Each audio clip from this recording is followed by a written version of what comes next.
Morning, everyone.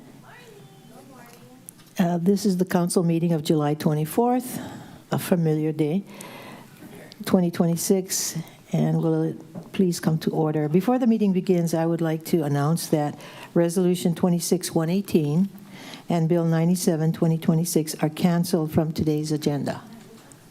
Okay, 26-118. Okay. Maybe you can tell them what it is. Okay, this is the one, this is the purchase, the CDBG purchase. They asked it, the administration asked for it to be withdrawn. And Bill 97. 97. Bill 97. Yep. That's the DHHL matter, okay? It's going to be, canceled because when they're ready, I'm going to direct refer it, okay? They're ready to meet with you. So OIP has advised us in the past not to take questions. I should have read that part first, and I just answered all your questions. Okay, now, OIP has advised us in the past not to take questions or oral testimony on a canceled item.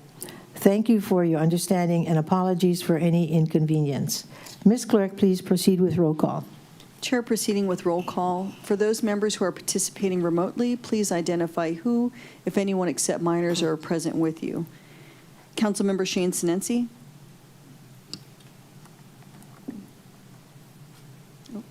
Can you hear us?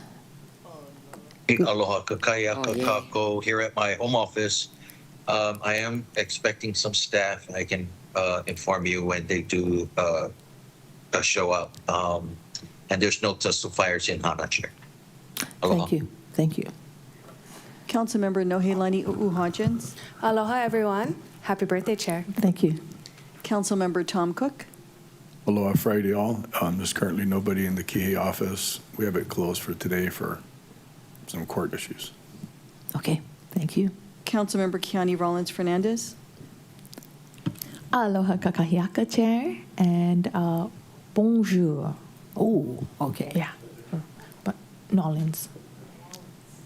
Happy to be here in person, and no testifiers at the Molokai District Office. Mahalo, Chair. Councilmember Gabe Johnson. Excuse for now. Councilmember Tamara Paulton. Aloha kakayaka kako, me haoli la hanao ya oi. Thank you. I mean, oi, not oi. Yeah. Oi. Okay. Next. Vice Chair Yukile Sugimura. Good morning, everyone. Good morning, Chair. Happy birthday to you, as well as to Jared Octanong from Councilmember Cook's office. Oh, he's Today's a a good he's a day. Leo. Okay. Yeah. Happy birthday. Thank you. Councilmember Kawanoi Batangan. Aloha and happy birthday. Thank you. And the birthday girl, Chair Alice Lee. Bonjour. I hear that all the time because one of my favorite shows is Hercule Poirot, the greatest detective. You never heard of that? Okay. All right. Thank you. Chair, you have 8 members present, 1 excused. A quorum is present to conduct the business of the council. For the record, I am the county clerk, Moana Ludi. Seated next to me is the deputy clerk, Rochelle Thompson. Present from our office, our legislative division staff, Joyce Morishige, Del Yoshida, Edgar Yoshida, and Arthur Suyama. Assisting the council with maintaining order and decorum is Council Ambassador Ryan Martins. And joining the meeting from the Office of Council Services is Director David Rotz and Legislative Attorney Megan Moniz. From the Department of the Corporation Counsel is First Deputy Mimi Desjardins. Opening remarks will be provided by Councilmember Kiani Rollins Fernandez. Mahalo, Chair. Okay, start again. Here we go. Mahalo, Chair. In February 1843, Hawaii and her people were in a state of turmoil. The sovereignty of our beloved Hawaii had been seized by a 28-year-old British naval captain colonizer acting outside his orders. Under the threat of violence, King Kamehameha III, Kauikeoli, was forced to cede our kingdom, but he and our kupuna did not waver, nor did they surrender our lahui.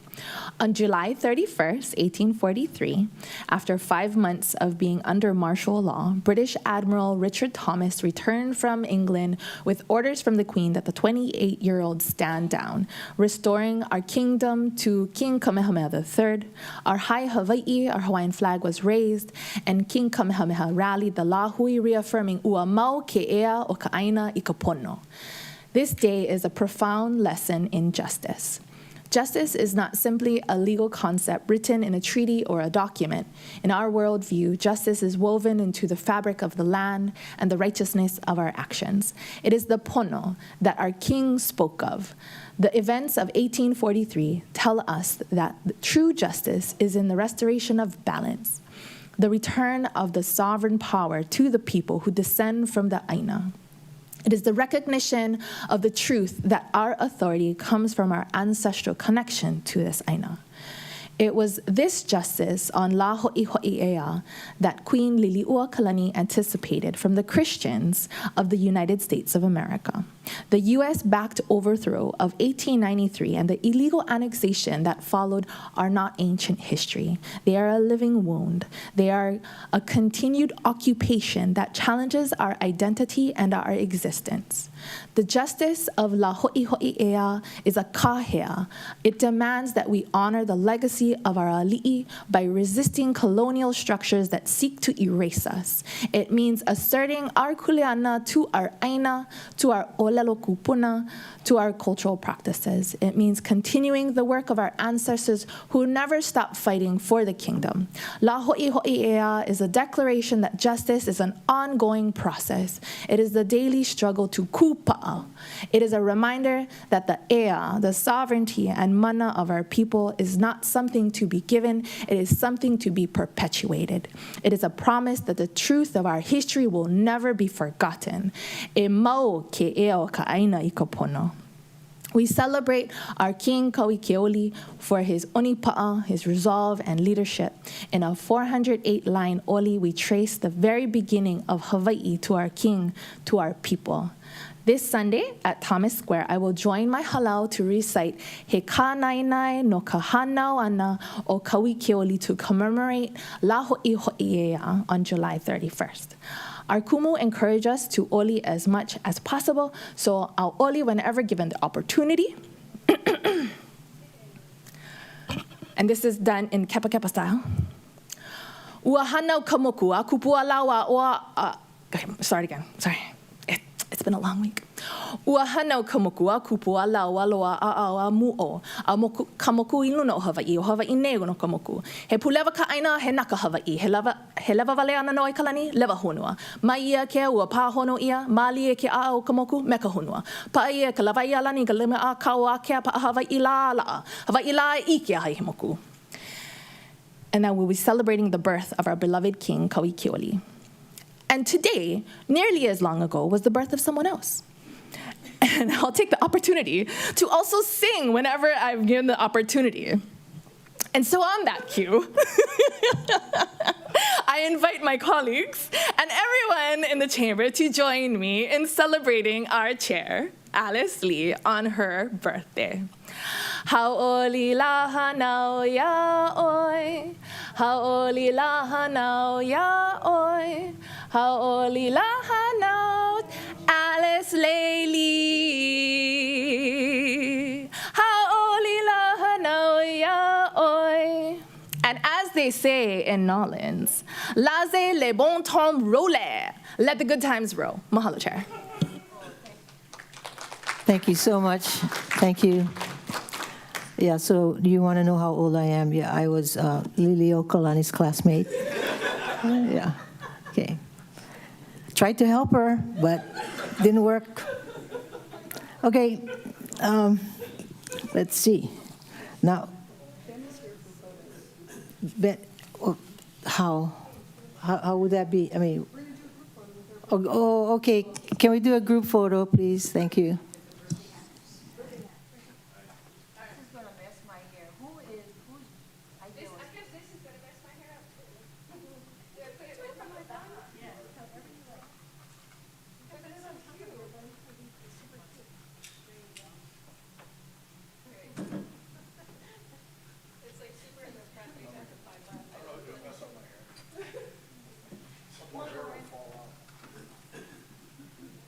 then you cannot mess them up. Okay, members, we also have other gifts for Shirley.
On three, please. 1, 2, and 3.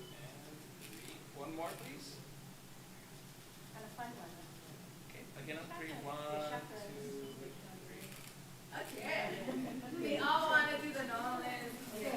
Thanks, everybody. Oh, okay, okay.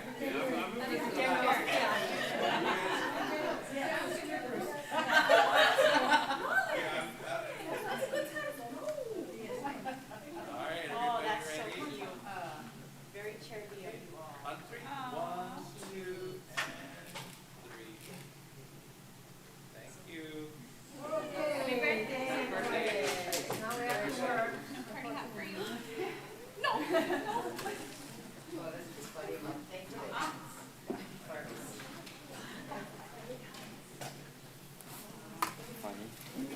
Alex? Ross and dessert. Pass it out now? No, not yet, Okay. Let us know. Okay, so let today's press release say it was a happy day. Oh, shoot. Oh.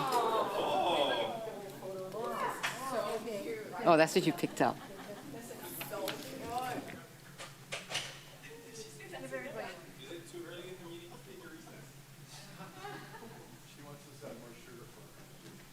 Okay. Yeah. Can't keep up with it.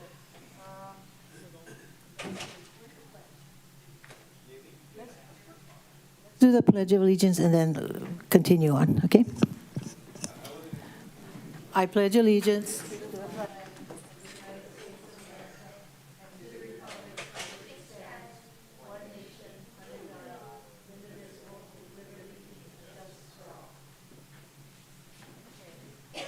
everyone, we weren't expecting to have all of this fanfare. So let me tell you the story that my favorite in the whole world pastry is the cinnamon roll from Honokowai. And the name of the, it's called Papi's Ohana in Honokowai. And nothing can beat this pastry, nothing. So I thought, because you folks are my favorite people, I am exaggerating. Yes.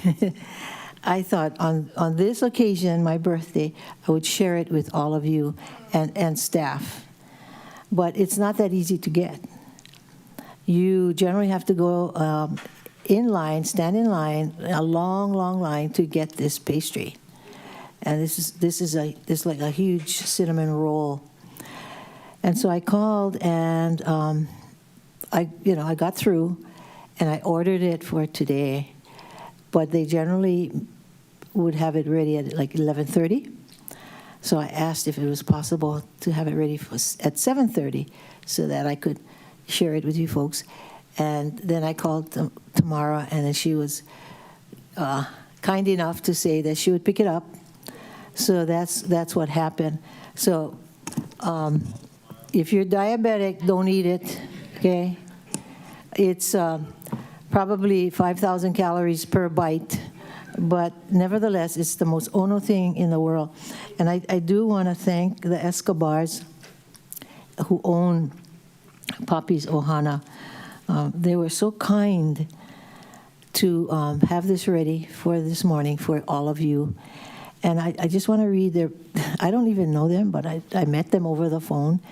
And they sent me a birthday card, and it says, "May the Lord strengthen you, guide your steps, surround you with peace, health, joy, and love. Happy birthday. Blessings from Linda and Papi's Ohana." So, and this was made by Chef David and his wife and the staff. So I just wanted to acknowledge them because this is so beautiful. And I'm hoping you're enjoying it. Are you? Yeah? Yeah? It's really good, right? This is my first time having it. I've never had it before. Yeah. Yeah. So mahalo, Chair. You're very welcome. Because this is the best thing I could ever share with you, because this is my favorite. So if you become fat and undesirable, well, what can I say? Excess. Just watch the excess, okay? All right. Okay. Now, moving on, everybody, because we have to work. Before we proceed with today's agenda, may I please request that everyone keep their microphones muted unless it's your turn to speak. As a reminder, testimony must pertain to items on the meeting agenda. When testifying, please direct your remarks to the council and not to any individual council member or member of the public. Each testifier will be allowed to speak for up to 3 minutes on each item. For individuals wishing to testify on Teams, please click the raise your hand button to be added to the testifier log. If you are calling in, please follow the phone prompts to be added to the log. If you wish to testify anonymously, please sign in as anonymous, and you will be given a testifier number. Decorum shall be maintained at all times. Any person who behaves in a manner that disrupts, disturbs, or impedes the orderly conduct of any council meeting can, at the discretion of the presiding officer or a majority of present council members, be ejected or banned from council meetings, or if participating remotely, muted or dropped from the meeting. Examples of disruptive behavior include, but are not limited to, heckling, shouting, use of profanity, threatening or slanderous remarks made to any member of the council, staff, or general public. All meeting attendees, whether online or in person, are expected to wear clothing which should not display profanity, obscenity, or any message that could be considered discriminatory, harassing, or inappropriate for these proceedings. Now, Ms. Clerk, please proceed. Thank you, Chair. At this time, we are starting with public testimony on any of the items on today's agenda, and we'll begin with Laura Nakitake. She'll be testifying on Resolution 2695 CD1 FD1, to be followed by Eric Hagland. Good morning, Chair, Vice Chair, and members. I'm Laura Nakitake. I'm the Executive Director, Legal Counsel to the Maui County Board of Ethics. I'm here today to speak in support of Resolution 2695, which proposes a charter amendment allowing Board of Ethics members to be reappointed for one successive term without an intervening waiting period. As discussed during the Great Committee meeting on June 16th, allowing one successive term will help preserve the expertise of our quasi-judicial board, promote continuity as the board undertakes significant long-term initiatives, and reduce the risk of quorum and vacancy-related disruptions. At first reading on July 7th, the effective date was amended to now reflect upon approval. Accordingly, the board respectfully requests your support for the current version of Resolution 2695. I'm happy to answer any questions and be a resource when this is called later. Any clarifying questions for now?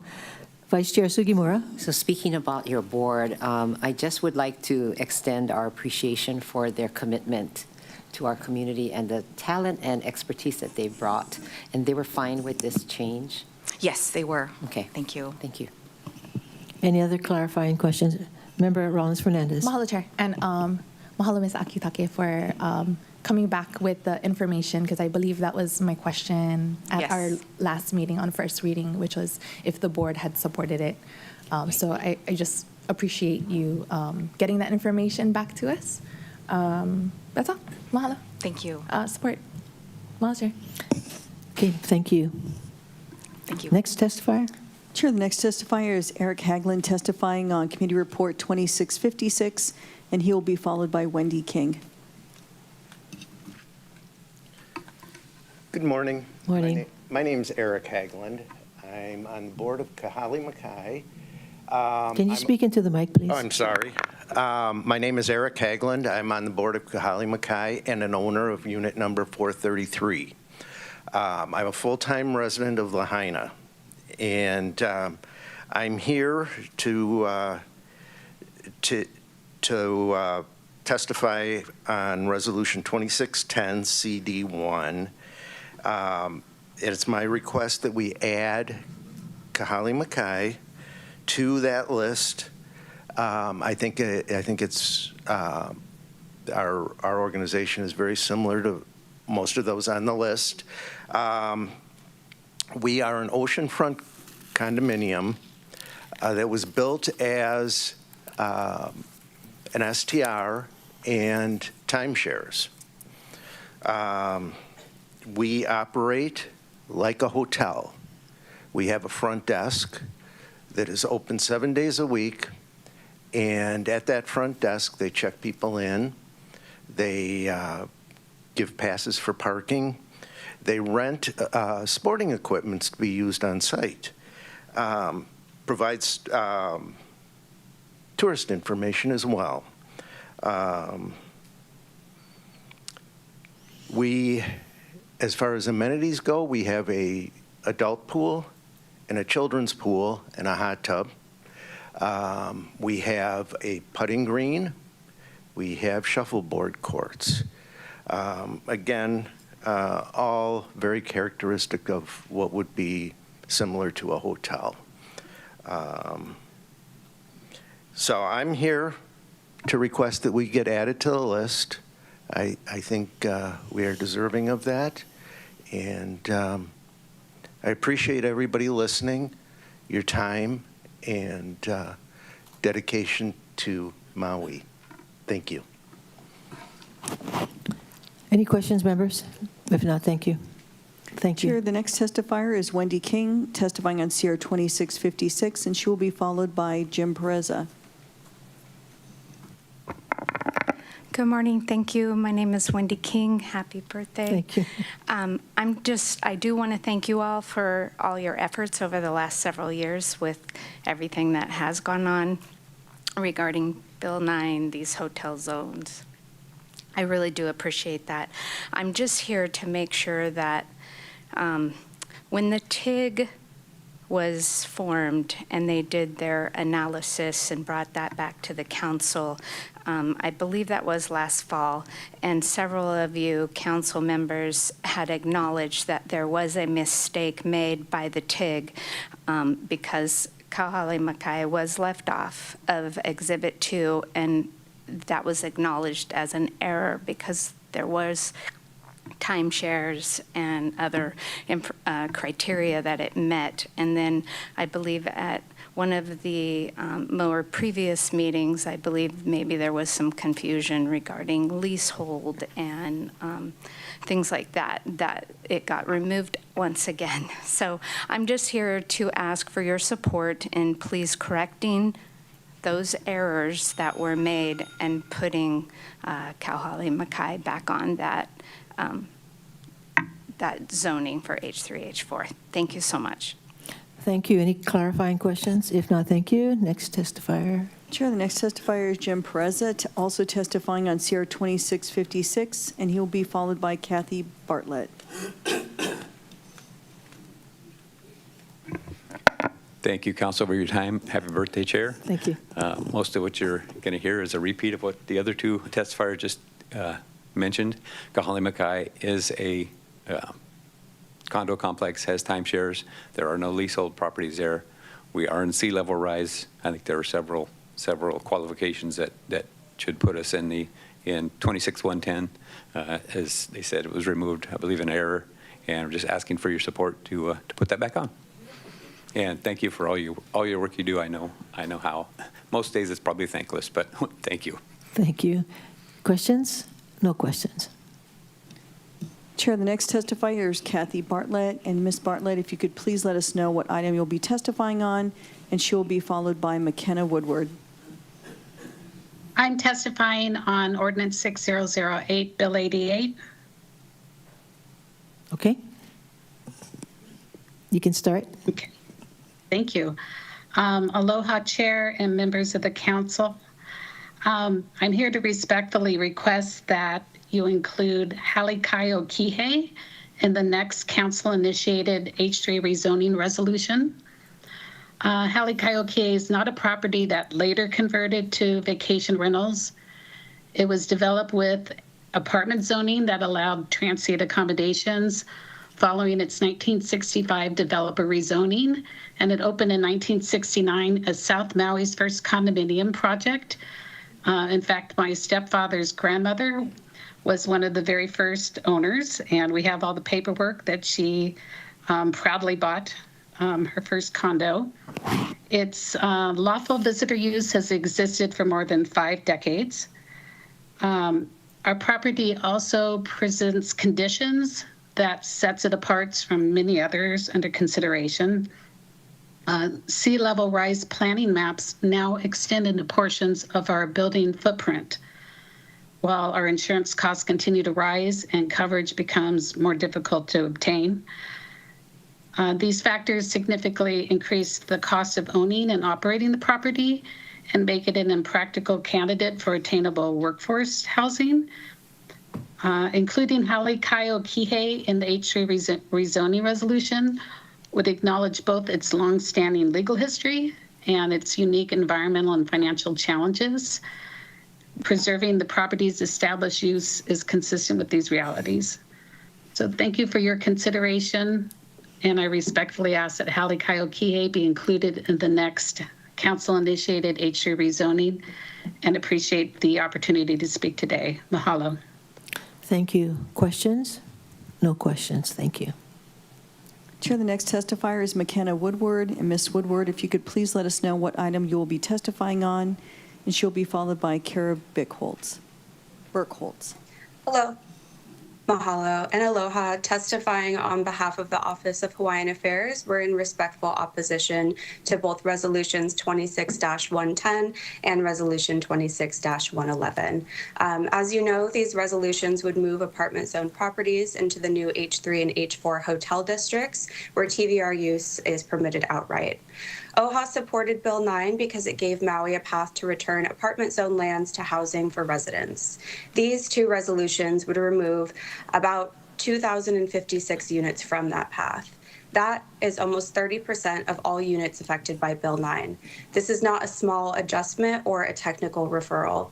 It is a permanent land use decision affecting thousands of potential homes. And it raises a basic question. What is the urgency to rezone these properties now? Bill 9 has been in effect for less than 8 months. The county's own data, according to the Department of Finance, shows Bill 9 is already creating local housing opportunities. Of 101 affected properties sold after Bill 9 took effect, 25% have been purchased by local buyers. If 25% of these over 2,000 units in these two resolutions return to local ownership, that would mean 514 potential homes for local families. Building 514 114 new homes would require enormous public and private investment, but preserving the chance that existing units may return to local housing requires only that the council pause. Potential economic impacts warrant planning and consideration, but they do not justify permanent hotel zoning. The ownership data of these TVRs also matters. 85% of affected apartment zone TVR owners have out-of-state mailing addresses. These two resolutions would largely preserve valuable visitor accommodation entitlements for non-resident owners. Maui residents would continue to carry the housing burden. The record also does not justify rezoning all of these properties. Leasehold status, timeshare use, single ownership, variances, or historic TVR use do not prove that a property cannot serve local housing needs. The resolutions refer to properties operating like hotels, but they do not establish a clear standard for what that means. Some properties may deserve individual review, but possible exceptions do not justify moving nearly 1/3 of the Bill 9 universe into permanent hotel zoning. This issue matters deeply to OHA because housing determines whether Native Hawaiian ohana can remain in Hawaii. More Native Hawaiians now live on the continent than in Hawaii. Hawaii cannot remain Hawaii if Native Hawaiian families are priced out of the places that hold their aina, ohana, and cultural connection. The county should not permanently remove potential homes from residential use without the strongest possible public interest justification. That showing, in our view, has not been made here. So for these reasons, OHA respectfully urges the council to defer both resolutions. Mahalo for the opportunity to provide testimony. Questions? If not, thank you very much. Next testifier. Chair, the next testifier Excuse is... me. Question. Oh, Pardon me? there's a Woodward. question. We have a Sorry. question for the testifier? Yeah. Previous testifier.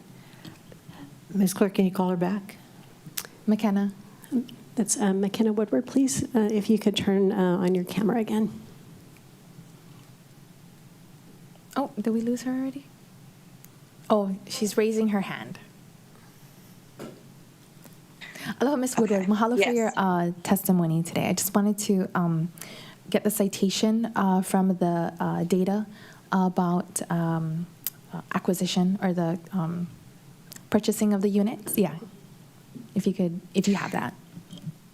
Sure. So that was indicated in the record. I believe it was for Resolution 26-110. In one of the hearings about Bill 88, I believe one of the council members requested from the mayor, and there was correspondence from the Department of Finance that indicated the amount of properties that have been sold from the Bill 9 universe so far. And again, that was either in the record for Resolution 26-110 or 26-111, but it was from the Department of Finance. Mahalo, Ms. Woodward. Mahalo, Chair. I have a clarifying question. I don't recall that information distinguished between whether affordable, those purchases went to affordable income housing buyers. In other words, within the affordable range or not. Yes, mahalo, Chair. So the Department of Finance data indicated it broke it down just by categories of who purchased the units. So it included local residents and then buyers from the continent and then buyers from other countries as well. But the basis of OHA's opposition, it is that the county is moving with these resolutions over 2,000 units toward permanent hotel zoning before any parcel-specific review has shown that each property merits that change. And so while no one can know what, exactly where these units will go, we're not sure if they will be converted into long-term residential units. So, whether that be for housing, whether those local buyers will be living in those units themselves, or even for the non-resident buyers if they will rent them out as long-term residential units. Yeah, my question had to do with whether that number distinguished the income of each category, So if local people were buying that as a second home, or are people buying those units to live in as owner occupants? Sure. So my recollection is this data emerged from a request directly from one of the council members in a previous hearing asking how many of the Bill 9 affected units had been purchased by local families. But the request did not include that information of, if they're Thank you. affordable units. Thank you. Any more questions? If not, may we have the next testifier? Chair, the next testifier is Kara Burkholz, to be followed by caller calling in from extension 4945. Aloha, Chair Lee. Happy birthday. Thank you. Aloha, Vice Chair Sugimura and council members. My name is Kara Burkholz. I appreciate the opportunity to testify here today. I'm a Kihei resident, and I'm testifying as the board president at Palms at Wailea. I want to thank you on behalf of our employees, first of all, our board and the owners, and also Outrigger Resorts, who are an original owner at the Palms at Wailea, for including our property in Resolution 26-111 and for moving it along to the Planning Commission. Our owners are in strong support of rezoning our property to H3, H4, as our property was originally built as a vacation property. I look forward to working together with the Planning Department and County Council to getting this done. Thank you again. Thank you. Questions? If not, thank you. Chair, the next testifier is calling in from the last four digits, 4945. Go ahead and unmute on your end. That's *6.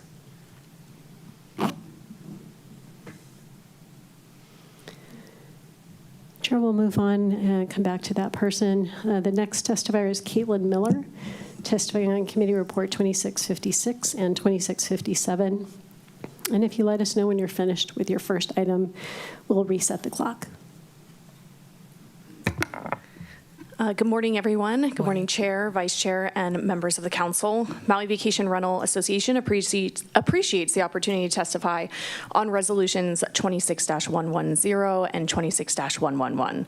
We appreciate the significant time and work the Council has invested throughout this process and support transmitting these resolutions to the Maui Planning Commission so this work can continue moving forward.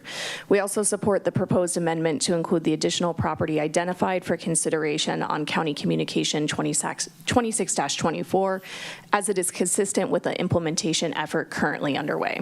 Advancing the resolutions now allows the Planning Commission to begin its review while providing continued momentum and greater certainty for the property owners, employees, and local businesses who are connected to these properties.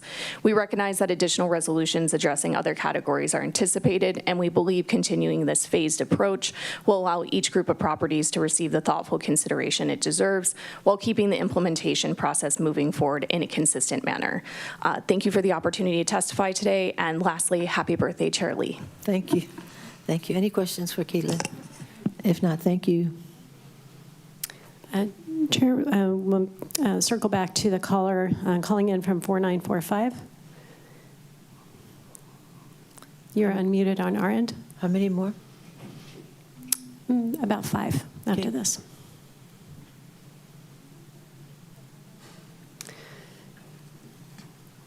Chair, it looks like that caller is muted on their end, so we'll go ahead and move on to Greg Rilsky, testifying in Committee Report 26-56, and then following Mr. Rilsky, Royal Bro, what's your name?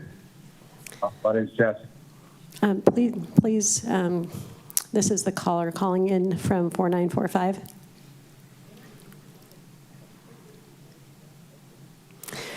We will circle back to that person after Mr. Rilsky. Sorry for the interruption. Good morning, Council. Happy birthday, Chair Lee. Thank you. Well, here we are again. I would like to just ask that you guys, because this is going to go through, I think we all know that, but have some consideration for the Planning Commission. This is a lot of properties for them to review all at once. And based upon the committee discussion, if they have one property that they don't like, you're putting them in the position where they have to reject the whole thing. And so this is an all or none kind of a bill, as far as I know. So I hope that there can be some kind of, okay. So I guess we'll hear about that in discussion. So I'm glad to hear that it's not an all or nothing kind of a bill. And I hope that the council does listen to whatever the Planning Commission says. This is very complicated, and I think everyone knows that. The Planning Department is always saying every shoreline property is unique and needs a greater level of examination. And so I don't know if there's a way for the council I know there's a timeline. Once it goes to the Planning Commission, if they don't make a decision, it's automatically granted. So I hope there's something that the council can do. I know you guys suspend rules now and then. I don't know if this is a rule that can be suspended to give the proper opportunity to look at these properties. I'd also like to say that one of the comments that's come up has been about how many properties have been sold. So if you don't know what's happening because no one wants to live, well, some people might want to live in a hotel. I don't. It's too late for me.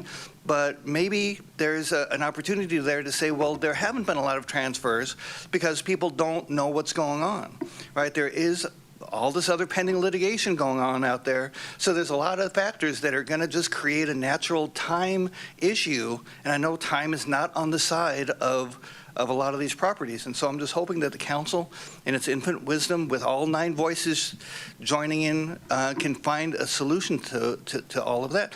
And then the last thing I'd like to say, and I'm just going to say that the list that we have now is not the same list that the TIG agreed on.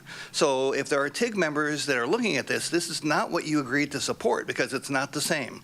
But I just want to, again, thank everybody. Please, the Planning Commission, this is a lot of properties for them, right? And this is, I'm only testifying on the one. There's 2 bills, so I don't even know how many properties. And then we keep hearing more properties going to be added. So we know this is going to go forward. Please give the Planning Commission an opportunity to look at these properties individually, to maybe not carve out, that's the wrong word, to have an opportunity to say maybe the non-shorelines are in one category and the shorelines are in another, just so that we can have that unique opportunity, because we only get one chance at really doing this right now. So that is all I have to say. Thank you guys so much for your time. It's always a pleasure to visit with you guys. We have a question. Member Rollins Fernandez. Mahalo, Chair. Mahalo, Mr. Rilski. I think I said that right. Clarification on the point of no one wants to live in a hotel. By that, you mean folks are waiting to see if a property is going to be 100% either long-term rented, owner-occupied, or vacant, and not being occupied by tourists who are on vacation and could be doing vacation things and don't want to live in that type of atmosphere? Is that what you mean? Well, I guess I'm taking it from my personal experience because I do live in a Minatoya property that is not in A1 or A2, so I'm not affected by this. But 10 years ago, the county council passed an ordinance that permanently enabled my community to become vacation rentals. And as a result, we have almost no residents. It is very disruptive. I don't know my neighbors, and I'm hoping that the council, that the properties that have an opportunity to stay residential. I think I've asked, like, can you guys please talk to the residents that are there? Don't listen to the HOA presidents and all of the continental investors who kind of flood you guys with comments, but talk to the actual residents that are there. What is their experience? And just see what they want. I don't like having different people coming in at all hours of the night, not knowing my neighbors, not being able to actually feel part of a community. I appreciate that clarification. Mahalo. Mahalo, Chair. Any more questions? If not, thank you. Oh, I'm sorry, I didn't see you. Member Paulton. Thank you, Chair. Thank you, Mr. Rilski. And thank you, Member Rollins Fernandez, for asking my first question. I did have a second question to clarify when you said about giving the Planning Commission the time to, was it like look at each property individually? Yes, to evaluate, there's like 35 properties, and I've gone to Planning Commission meetings, and they can spend an entire day on a single property. So for them to get so many all at once and know that they have 90 days or whatever it is to respond. 120, but yeah, I see what you're saying. It would be nice if they could be somehow broken up into smaller groups. So, here we are at the crossing over, but I think they have 120 days to get it back to us, and before we can take action without having a recommendation. So I just wanted to clarify that you're asking that we don't take action without their recommendation, even if their time is up. Yes, and in addition to that, that you listen to their recommendation, because that's kind of what happened on the last go-around. Thank you for the clarification. Any more questions? If not, thank you. Chair, we'll return to the caller calling in from the last four digits, 4945. You can unmute on your end, *6.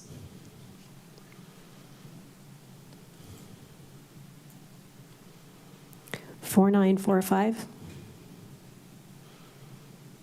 Aloha. Ka'aha o ke kalana. Please tell us which item you're testifying on. I'm testifying on, I don't know which item I'm testifying on because the county clerk's office does not provide an agenda for people that have no access to the county properties. It's exactly law. And I'm not sure even which part of the agenda we're on because are we still on the beginning part? Yes. Oh, good, because I'll just throw it all in there with the Pledge of Allegiance. I think the United States has really screwed up this country of Hawaii. And I'm not sure what the loyalties of some of the people in the county of Maui are. I think John knows what I'm talking about. I'm disappointed with the council as a whole. I mean, I know you all are one body, so I know which ones of the council members are doing what's right and some of them what's wrong, and I think you know who you are, in my opinion. And I would like to grumble about the process because it's very difficult for someone that doesn't have any money to get a computer and somewhere to go to try to access, to go to the meetings. So at least I'm grateful of the technology for that. Hope Mr. Ellison's listening and can provide some free access for everybody so kind of shut everybody down. And I'm protesting the treatment I've gotten from the clerk's office. I'm talking about pretty much all the clerk's offices. I think they need to be just swept out of there, or the charter needs to be changed or something.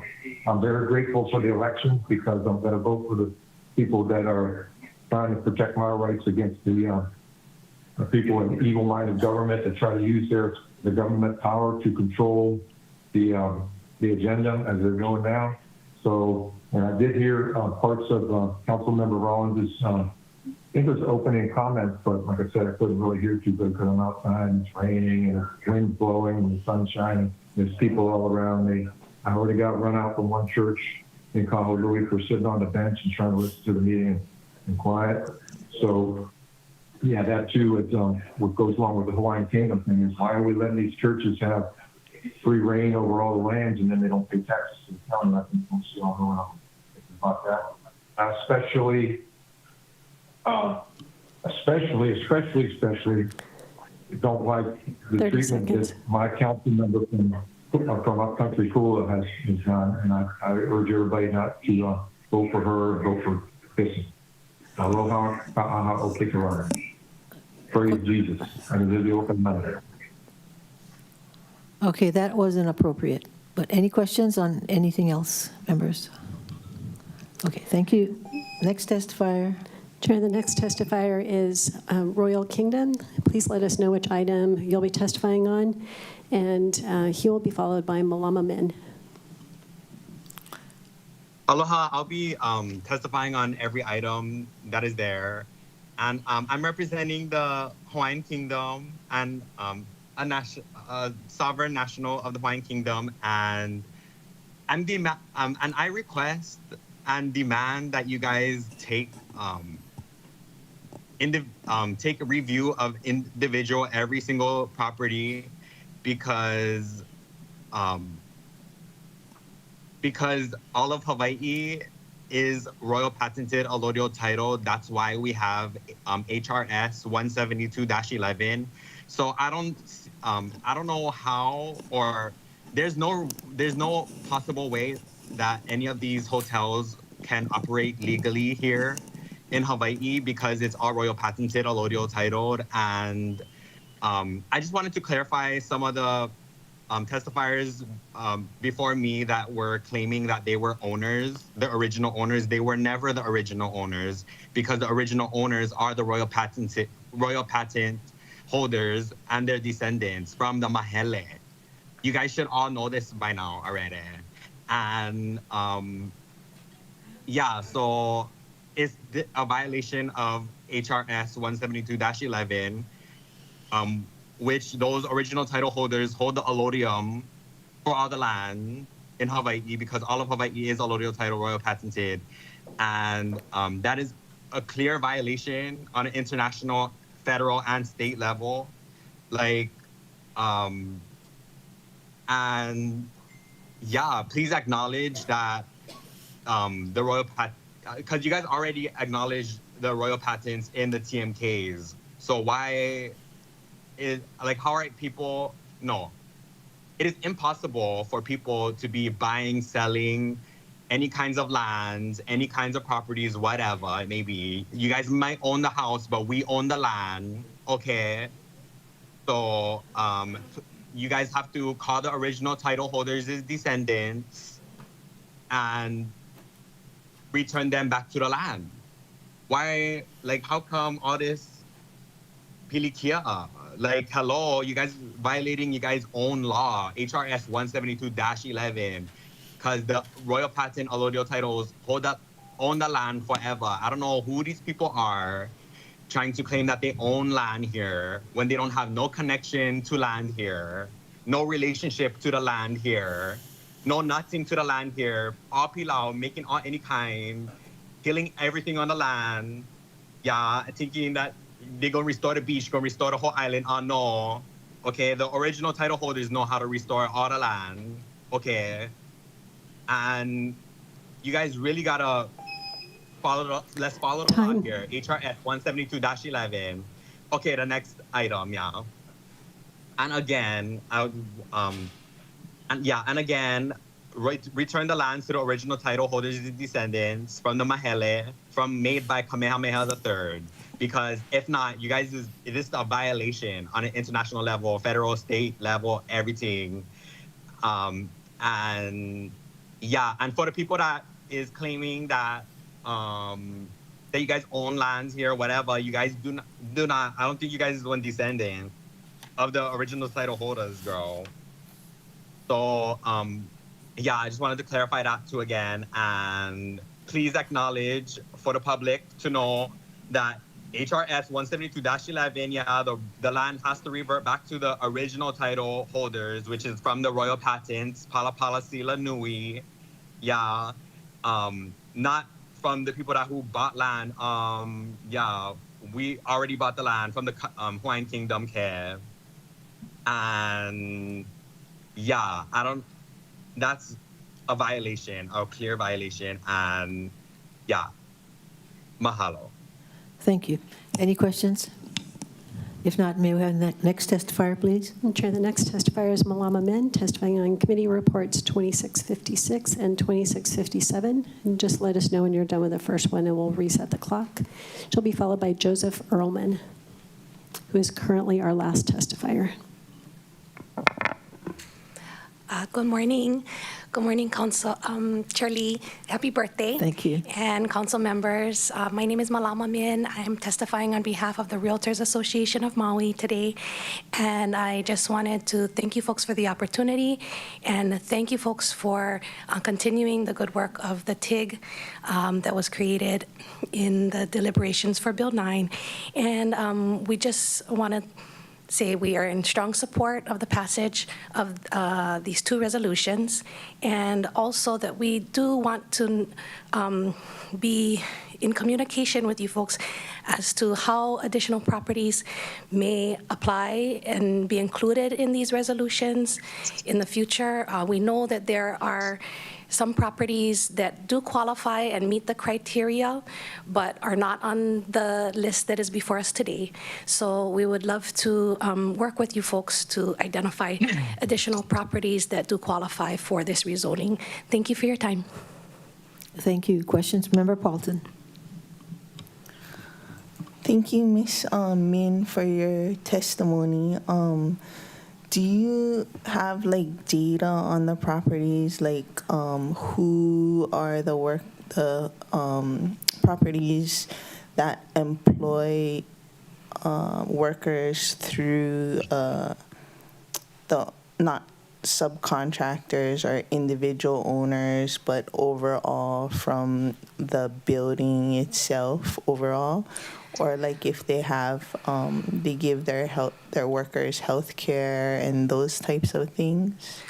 I don't have that information right now, but we would like to work with you folks on doing more research and doing more due diligence to identify those properties.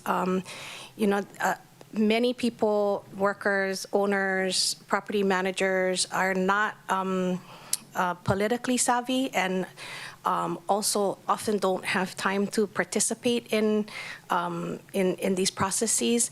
And we would like the opportunity to do some due diligence and more outreach so that we can identify those properties that probably do qualify and some that we know absolutely qualify, but that have not been included in this process. Because as you folks know, if they were to initiate their own application for rezoning, it is very costly. It can sometimes take years for them to receive that. And so we know that there are properties that are similarly situated with the ones that are being considered today and that are not included. But we don't have that information offhand, Councilmember Pelton, but we would like to participate in getting that information for you folks. And we do know that there are thousands of people that are employed but directly or indirectly at these properties. And so we can get that information for you, but it will take some time. Thank you. More questions? If not, thank you. Thank you. Ms. Clerk. Chair, the next testifier is Joseph Earlman. Go ahead and unmute on your end. Can you please? Aloha, Chair, and the members of the County Council. Chair, happy birthday today. Thank you. My name is Joseph Earlman, and I'm here today to respectfully request that Halikai Okihe be included in the next council-initiated H3 rezoning resolution. My wife is a local elementary school teacher, and together we've lived on Maui full-time for over 20 years. We're raising our 3 children here who are now 16, 14, and 11. We bought our unit just over 6 years ago to help support our family. Like many local working families, the income from this property is crucial. It's simply what allows us to afford to live and work in Hawaii. I want to emphasize that Halikai Okihe is not a residential complex that was converted into vacation rentals after the fact. It was South Maui's very first condominium community. It opened in 1969 and was purposefully developed with apartment district zoning that allowed for transient accommodations from day one. It has operated lawfully exactly like that for over 50 years. But more importantly, these units were physically built for visitors and not full-time residents. I know this firsthand. After the devastating Lahaina fires, my family housed a displaced mother and her 2 boys, who we met through my son's basketball league in Maui. We housed them in our unit free of charge for 6 months. Even though they had tragically lost almost everything in the fire, they could still not comfortably fit what little they had into the unit. She ultimately chose to move to a more traditional apartment with more storage and parking because our property simply lacks the storage, square footage, and parking required for everyday residential life. On top of these physical limitations, we're facing severe environmental realities. State sea level rise planning maps show projected impacts extending directly into our building footprint. Because of this, our property and flood insurance premiums are skyrocketing. Between the lack of basic residential infrastructure and these escalating environmental costs, Halikai Okihe is simply not a practical option for obtainable workforce housing. Adding our property to the H3 rezoning resolution is a practical step, in my opinion. It recognizes our 55-year history of legal operation, and it acknowledges the physical and financial realities that prevent this building from serving as long-term housing. I strongly urge the council to add Hale Kai o Kihei to your next H3 rezoning resolution. Mahalo for your time, your public service, and your thoughtful consideration today. Thank you. Thank you. Questions, members? If not, thank you. I had a question. Member Paulton. Under what is Mr. Erdelsman or folks still there? Earlman. Earlman. Yes, I'm still here. Earlman. Earlman. Earlman. I just wanted to clarify, what category are you proposing that it qualifies as?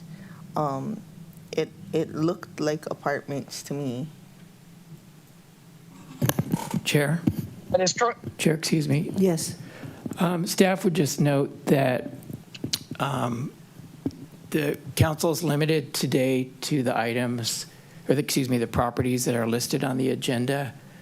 So while it's okay to receive testimony, we would advise against deliberating on the addition of new properties that could come in a different venue. Thank you. I would draw my question if that's the advice of the folks. Okay. Thank you all very much. Thank you. Okay, bye. Chair, currently there are no other testifiers wishing to testify at the beginning of the meeting, so we'll go ahead and give last call for any testifiers who wish to testify at the beginning of the meeting. Chair, seeing no one in the chambers making their way down. Somebody's hand is up on. That's McKenna Woodward, who has already testified. So Do you want to check if there's someone else with her? Oh, no, she put her hand down. Okay. Ms. Woodward, do you have someone else there in your office wishing to provide testimony today?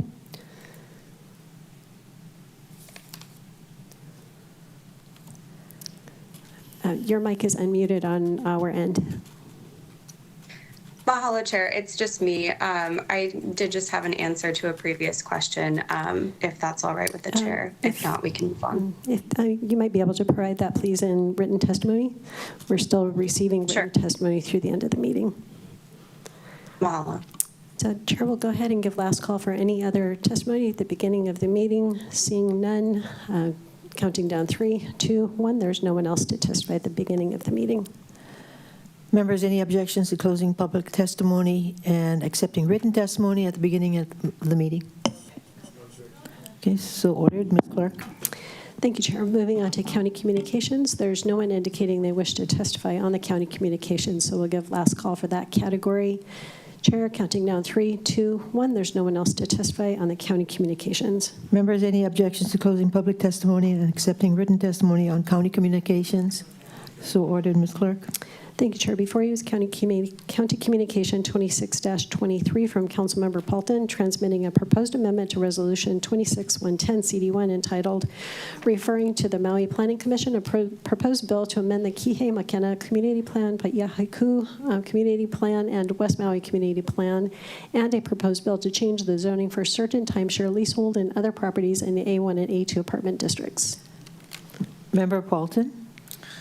Chair, if there's no objections, I would like to ask that County Communication 26-23 be postponed until Committee Report 26-56 is taken up. No, any objections, members? Okay, so ordered. Ms. Clerk. Thank you, Chair. Before you is County Communication 26-24 from Councilmember Cook, transmitting a proposed amendment to Resolution 26-110 CD1 entitled Referring to the Maui Planning Commission, a proposed bill to amend the Kihei Makena Community Plan, Paia Haiku Community Plan, and the West Maui Community Plan, and a proposed bill to change the zoning for certain timeshare leasehold and other properties in the A1 and A2 apartment districts. Member Cook. Chair, if there are no objections, may I please request County Communication 26-24 be postponed to later in the agenda when the council considers Committee Report 26-56. Any objections? So ordered. Ms. Clerk. Chair, we're now at testimony on committee reports. Currently, there is no one signed up to testify, so we will give last call. It's last call for committee reports, and the countdown is 3, 2, 1. Chair, there's no one indicating a desire to testify. Members, any objections to closing public testimony on committee reports and accepting written testimony? So ordered, Ms. Clerk.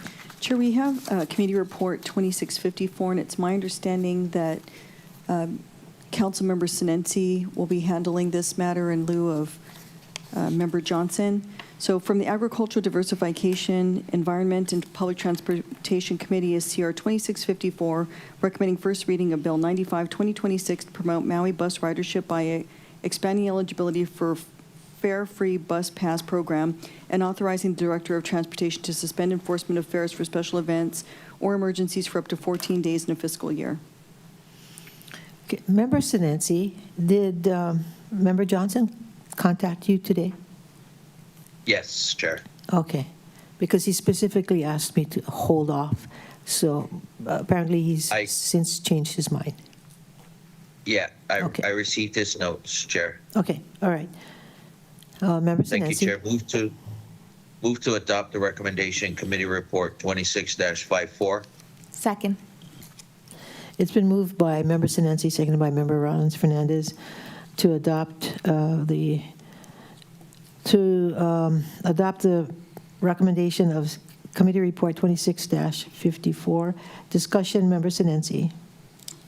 Hello, Chair. Members, Bill 95, 2026 purpose is to promote Maui bus ridership by expanding eligibility for the fare-free bus pass program and authorize the Director of Transportation to suspend enforcement of fares for special events or emergencies for up to 14 days in a fiscal year.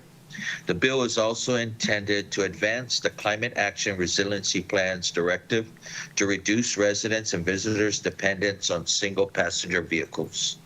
This bill would codify the fiscal year 2027 budget's expansion of the fare-free bus pass program to include students of all ages and county employees and expand eligibility to anyone earning up to 300% of the poverty threshold.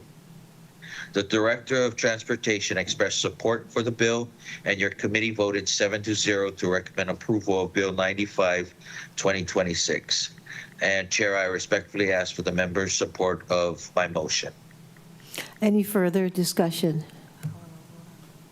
If not, all those in favor of the motion, please raise your hand. Say aye. Aye. 8 ayes, 0 noes, 1 excused. Motion carries. Ms. Clerk. Chair from the Government Relations, Ethics, and Transparency Committee is CR 2655, recommending adoption of Resolution 2699 requiring Special Counsel Mar Jones and Wang LLP to transmit all written settlement offers in Leo Kairos versus County of Maui et al. Civil File 2 CCV 2600000138 to the Council via attorney-client privilege communication for appropriate action under Section 3.16.020 Maui County Code and send all invoices to the Office of Council Services for review and approval for payment. Member Batangan. Thank you, Chair. I move to adopt the recommendations in Committee Report 2655. Second. It's been moved by Member Batangan, seconded by Vice Chair Sugimura, to approve the recommendations in Committee Report 2655. A discussion, Member Batangan. Thank you, Chair. At its meeting on June 22nd, 2026, your great committee met to discuss Resolution 2699 regarding legal proceedings in Leo Kairos versus County of Maui et al. Resolution 2699 requires Special Counsel Mar Jones and Wang LLP to transmit all written settlement offers directly to the Council via attorney-client privilege communication for appropriate action under Section 3.16.020 Maui County Code. It also directs Special Counsel to transmit all invoices to the Office of Consular Services for review and approval prior to payment. While the Department of Corporation Counsel declined to review the resolution due to conflicts of interest, legal counsel from the Office of Consular Services advised that the resolution is lawful. Your committee voted 6-0 to recommend adoption of Resolution 2699 to promote efficiency and proper oversight in the county's defense and potential settlement of this lawsuit. I respectfully ask the members' support of my motion. Any more discussion? If not, all those in favor of the motion, please raise your hand. Say aye. 8 ayes, 0 noes, 1 excused. Motion carries. Chair from the Housing and Land Use Committee. Call him my chair. I think there's 2 excused. Oh, let's see. Oh, Member Paulton. Oh, Paulton just left. Two excused, Member Paulton and Member Johnson. Maybe we should take a recess Huh? after that. The next one is Harris.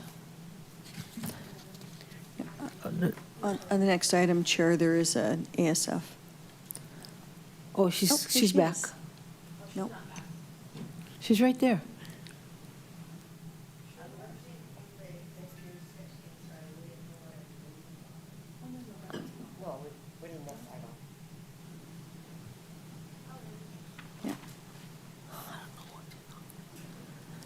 Ms. Clerk? Yep. Chair from the Housing and Land Use Committee is CR 2656, recommending adoption of Resolution 26110, CD1, to refer to the Maui Planning Commission a proposed bill to amend the Kihei Makena Community Plan, Paia Haiku Community Plan, and West Maui Community Plan, and a proposed bill to change the zoning for properties to allow for continued transient vacation rental use. The bills include 1, properties with a mix of timeshare and transient vacation rental uses, 2, properties with all units being legally permitted timeshare units, 3, leasehold properties, 4, properties with single ownership, and 5, properties with variances allowing continued transient vacation rental use. The included properties are listed on today's agenda. Member Hodgins. Thank you, Chair. I move to adopt the recommendation in Committee Report 26-56. Moved by Member Hodgins, seconded by Vice Chair Sugimura to approve the recommendations in Committee Report 2656. Discussion, Member Hodgins.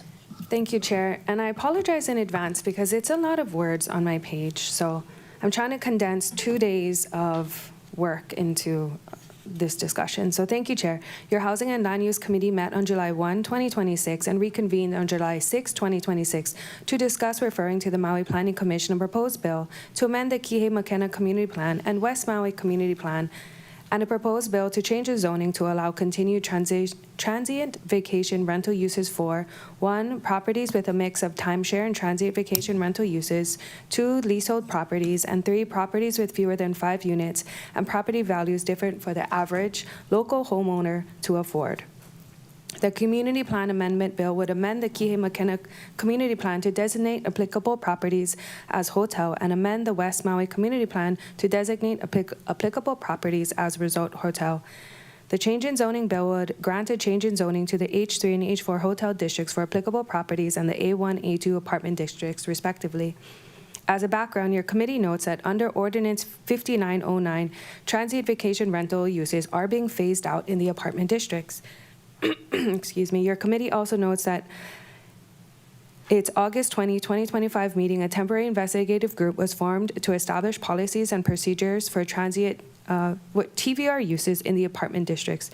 The TIG provided final reports with its finding and recommendations at your committee meeting of October 14, 2025.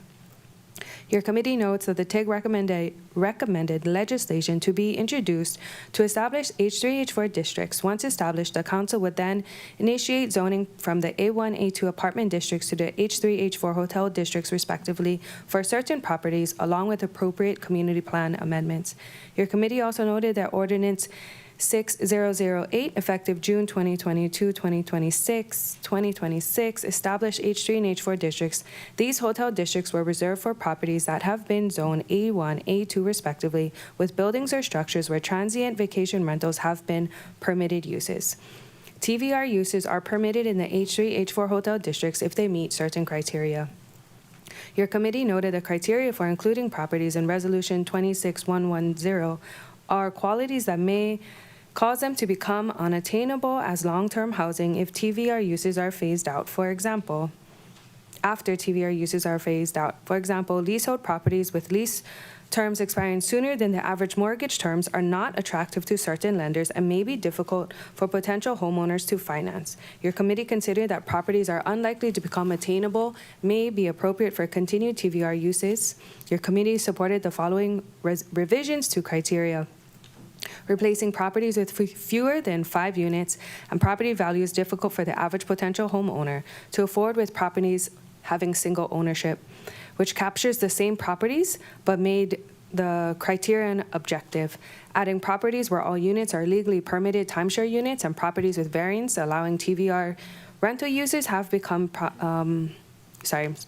rental use because these properties logically belong in H3, H4 zoning district and are compatible with community plan. That was Member Paulton.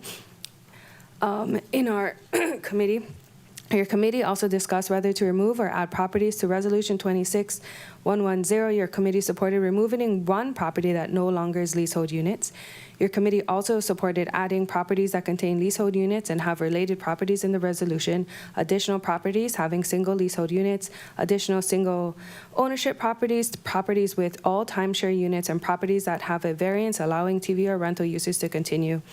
A representative from the Department of Planning suggested correcting the existing community plan use designations for properties on Halama Street and changing the zoning for the entirety of one property to match its related community plan use designation change. Your committee approved these suggested revisions. Your committee also supported making conforming amendments to the community plan's text consistent with subsection 19.5010040A4A Maui County Code.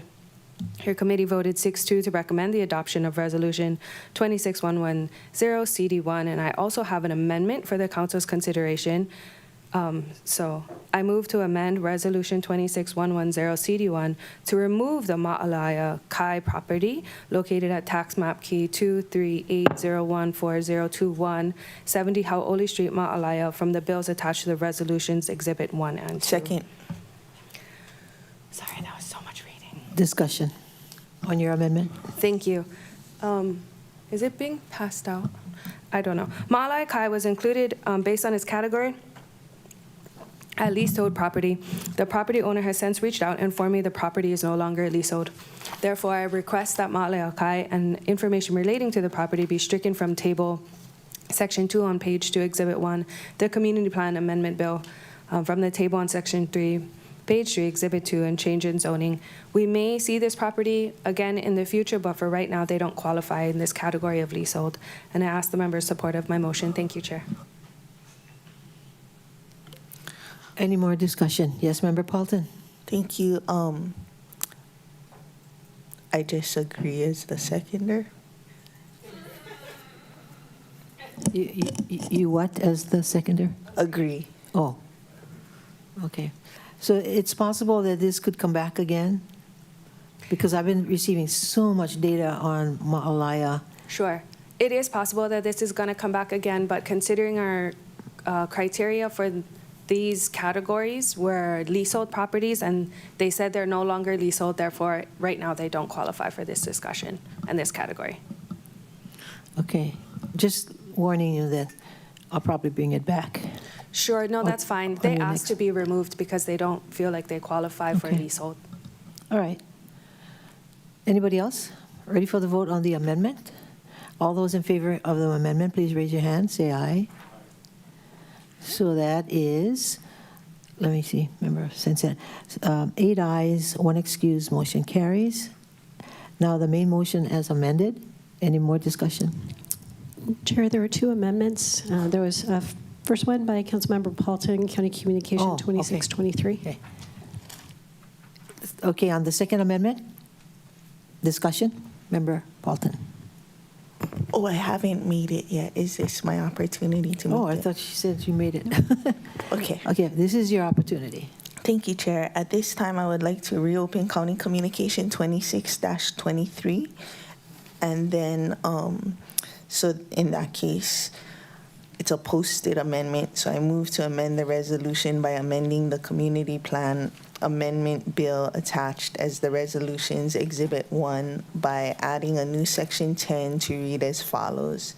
Section 10, under Chapter 2.80B, Maui County Code, the Paia Haiku Community Plan as amended by Ordinance 4994 is amended to read as follows as Part 3B, Goals, Objectives, Policies, and Implementing Actions, Land Use Objectives and Policies with new material.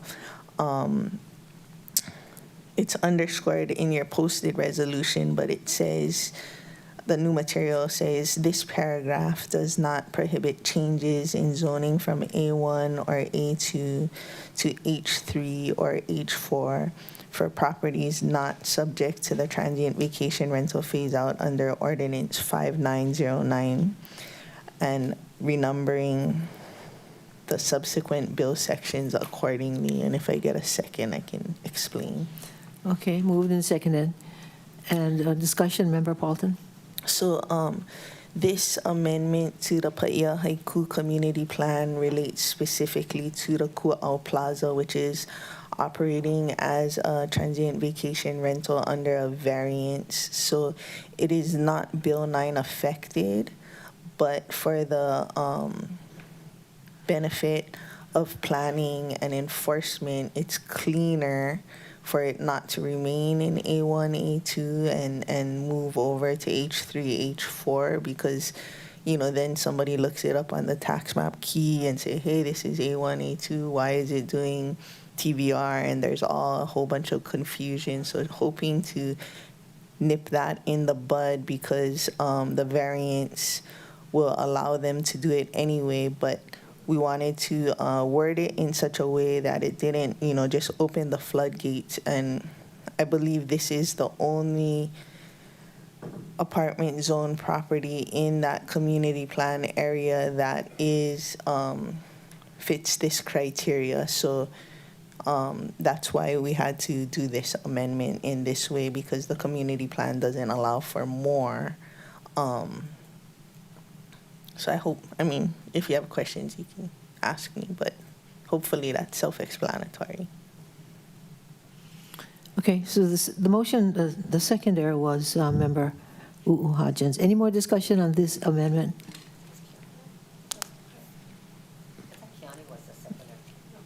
Oh, No, I wasn't.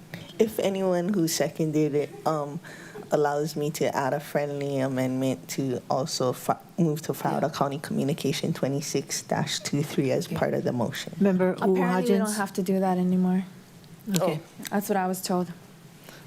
okay, that's the David rule. Yeah, Okay. it just changes all the time, so we don't Okay. have to. Now, Roxy's rules. more discussion, Member Rollins Fernandez. Mahalo, Chair.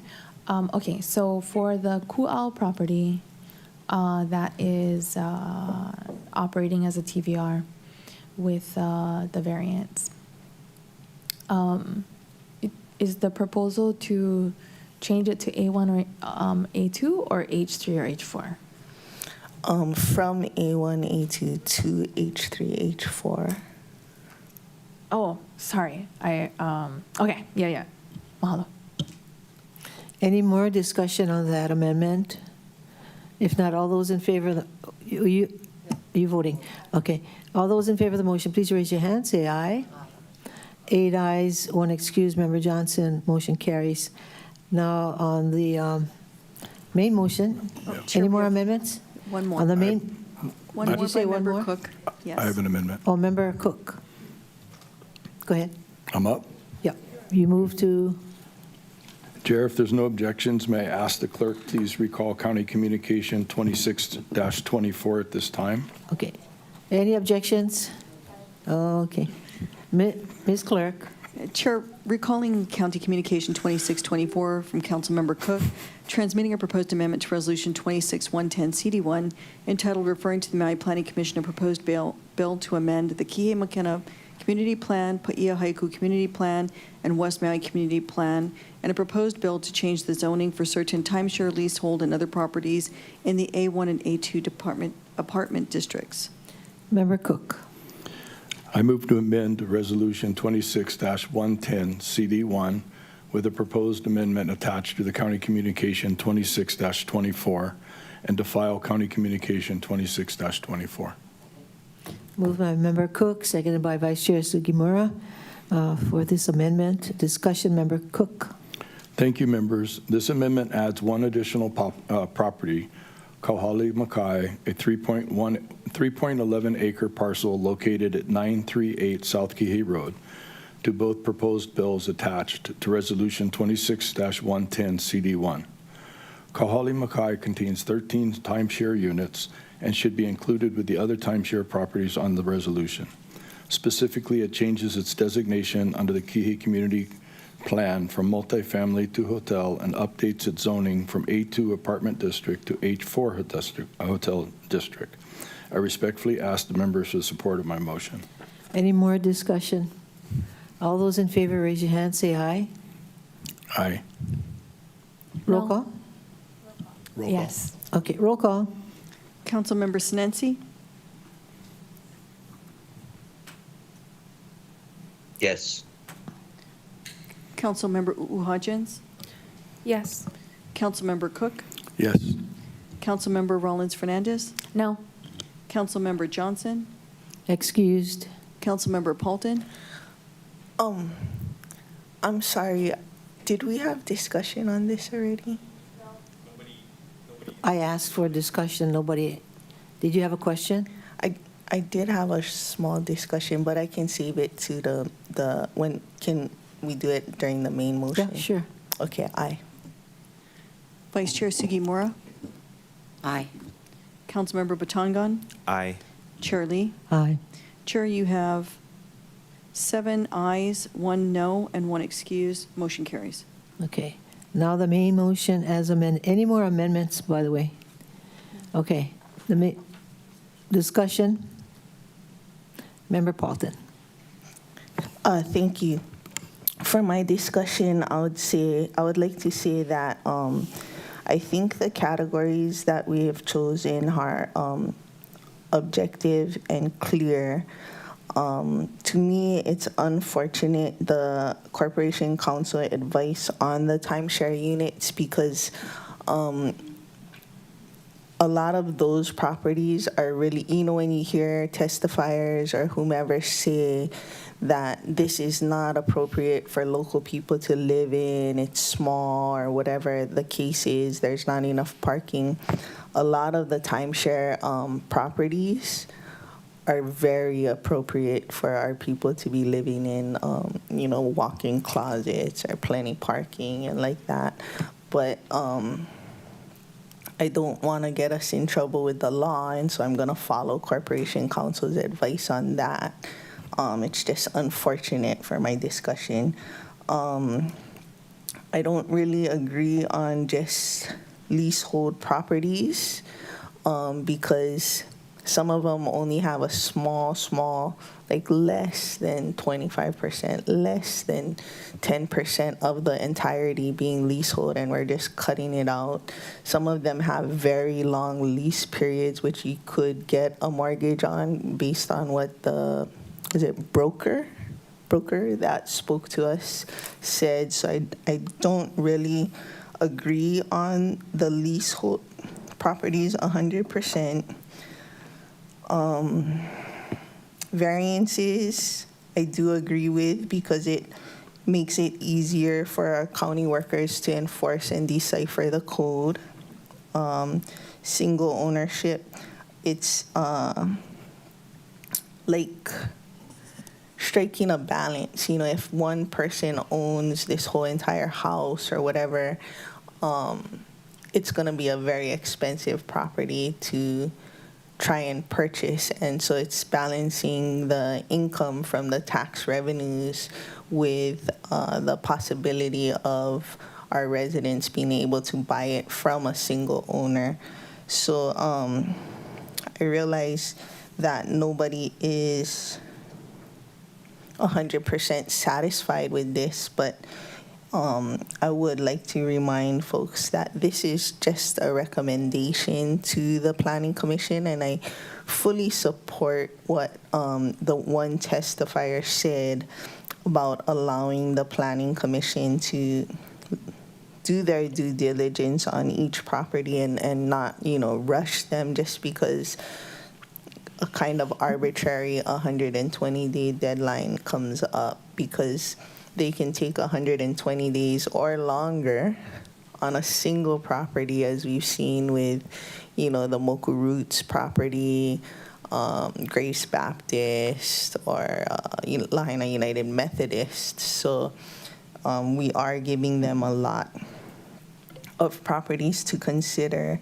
And while I am guilty of not following their recommendation on Bill 88, and that was a policy issue because I believe in our zoning laws and criteria that things should fit into them appropriately.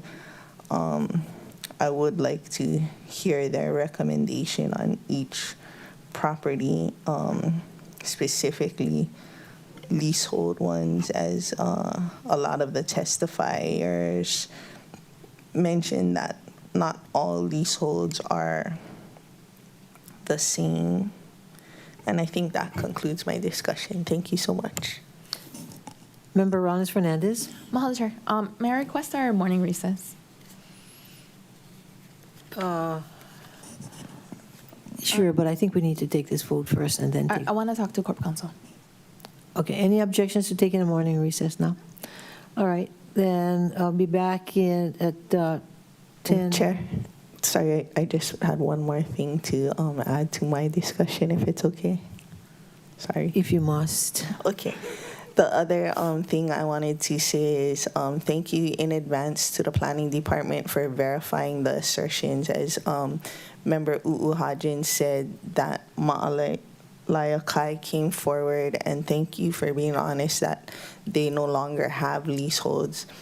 Just thanking the planning department in advance for doing their due diligence to verify the assertions that each property meets the criteria laid out in the categories that we've set up. Okay, Member Cook. Thank you. My opportunity before we go on break. Thank you for bringing this back. I mean, thank you for listening to this. I basically pulled this during committee because of the issue, my confusion between leasehold, time hold percentages. They meet the criteria for timeshare. I did go to the property and visit it. Timeshare is the issue and how they qualify, but I want to relay to people that this particular property was right in the main impact zone of their most recent flood. It's just as another consideration. So the location and the appropriateness for people to buy there, they're going to be dealing with a lot of things because the county is going to take a long time to address the issue. So I just wanted to say there were 6-foot-high berms when I walked the road previously, but they did have a lot of impact. They do meet the criteria. I pulled it because of my confusion. I'm asking today to reconsider it because it does meet the criteria for what we were reviewing these properties for. Thank you, Chair.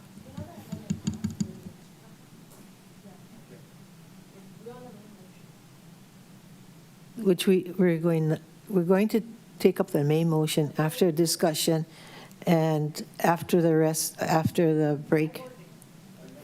Okay, let's not keep private conversations going. All right, meeting in recess until 11 o'clock. Okay, thank you.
Will the council meeting of July 24th, 2026 please reconvene, Ms. Clerk?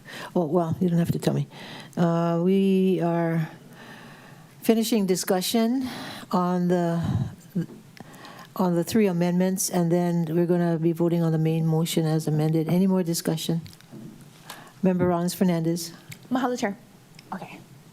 And mahalo for the recess, members. I had an opportunity to speak with Corp Counsel. It was either going to be a recess so that I can speak with Corp Counsel or requesting an executive session, which I know I probably wouldn't get support for. So I appreciate that you folks indulging me. Okay, so my first question, and I didn't get to talk to our legislative attorney for Director Rotz, if I may, Chair. So first question is about adding properties, and I think I know the answer based on the caution we received during public testimony, but I'd like it stated for the record that the list of properties that we have on the agenda that will be transmitted are the only properties that the Planning Commission, the Maui Planning Commission, will be able to consider, and they wouldn't be able to add any additional ones that are not on the list. Mr. Rotz. Thank you, Chair. We, of course, don't advise the Planning Commission, but our advice for the council today is that you're limited to the properties that are listed on the meeting agenda. So that will, in effect, limit what will be before the Maui Planning Commission. Thank you, Chair. Yeah. And if I may, maybe she heard me say that I'm going to add, I might add more properties, but I didn't mean today. If there's a future resolution, then that would be permitted, right? David, we're only talking about what's listed on today's resol. Yes, thank you, Chair. Future resolutions could be introduced to add properties to H3 and H4 zoning. Thank you. Okay. Mahalo, Chair. And then I guess I'll just open it up to any of the attorneys that advise us, whether it's our legislative or corporation counsel, about process for the Planning Commission as far as if they can consider individual properties and vote on supporting one by one. I think you said earlier in response to one of the testifiers saying that it would be an all up or all down. But I think I heard, and I would like it stated clearly for the record, that the Planning Commission would be able to vote to recommend some properties and vote to not recommend other properties. Mr. Rotz. Thank you, Chair. Yes, as Councilmember expressed the process, we would agree with that, but we also reiterate that we, of course, don't advise the Planning Commission, so if Corp Counsel wants to confirm, we would welcome that as well. Thanks. Do you have anything to add, Deputy Corp Counsel? Thank you, Chair. Yes, so under the charter, they have the authority to approve proposed revisions or recommend modifications, so it wouldn't be an up or down. They could give you plenty of recommendations for modifications. Perfect. Mahalo for clearly stating that for the record. Okay, and then I have, I received we all received the testimony from the Office of Hawaiian Affairs testifier earlier, Ms. Woodward, and she did come back on to, I think she wanted to clarify your question, or maybe it was mine. But in a transmittal from Department of Finance on June 22nd, 2026, the department provided, or Director Martin provided us that information on the number of properties that have been sold and the location of the buyer, whether it's local, out of country, or out of state. And 25% that were bought by locals. And the average sales price for those units, which was 25 units, was $451,694. So that's, to, I guess, answer your question, is like workforce level. It doesn't have the number of bedrooms. It's just the units. So, I can't tell you exactly what AMI it would fall under, and whether the buyers, fell into a specific income level. But the point of all of this is for locals to buy it regardless of their income level, so that they would be able to live in it. And, okay.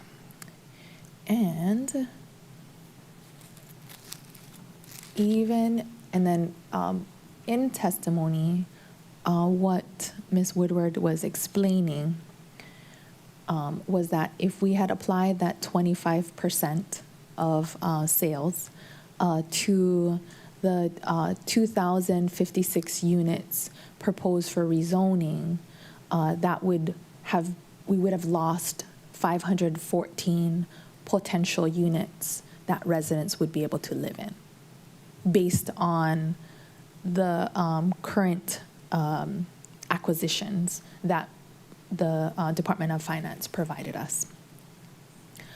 So that's clarification for our discussion that we had earlier. And as we heard from another testifier, Mr. Rilski, that percentage would probably go higher after there's more certainty on what would happen with all of the units, whether the units would be continued to be used as a hotel, whether it be a transient vacation rental, and it would be continued tourists coming in and out and not having community, not knowing your neighbors, not having that peace of mind, and not wanting to live in the atmosphere of people constantly, or the people next to you are constantly on vacation.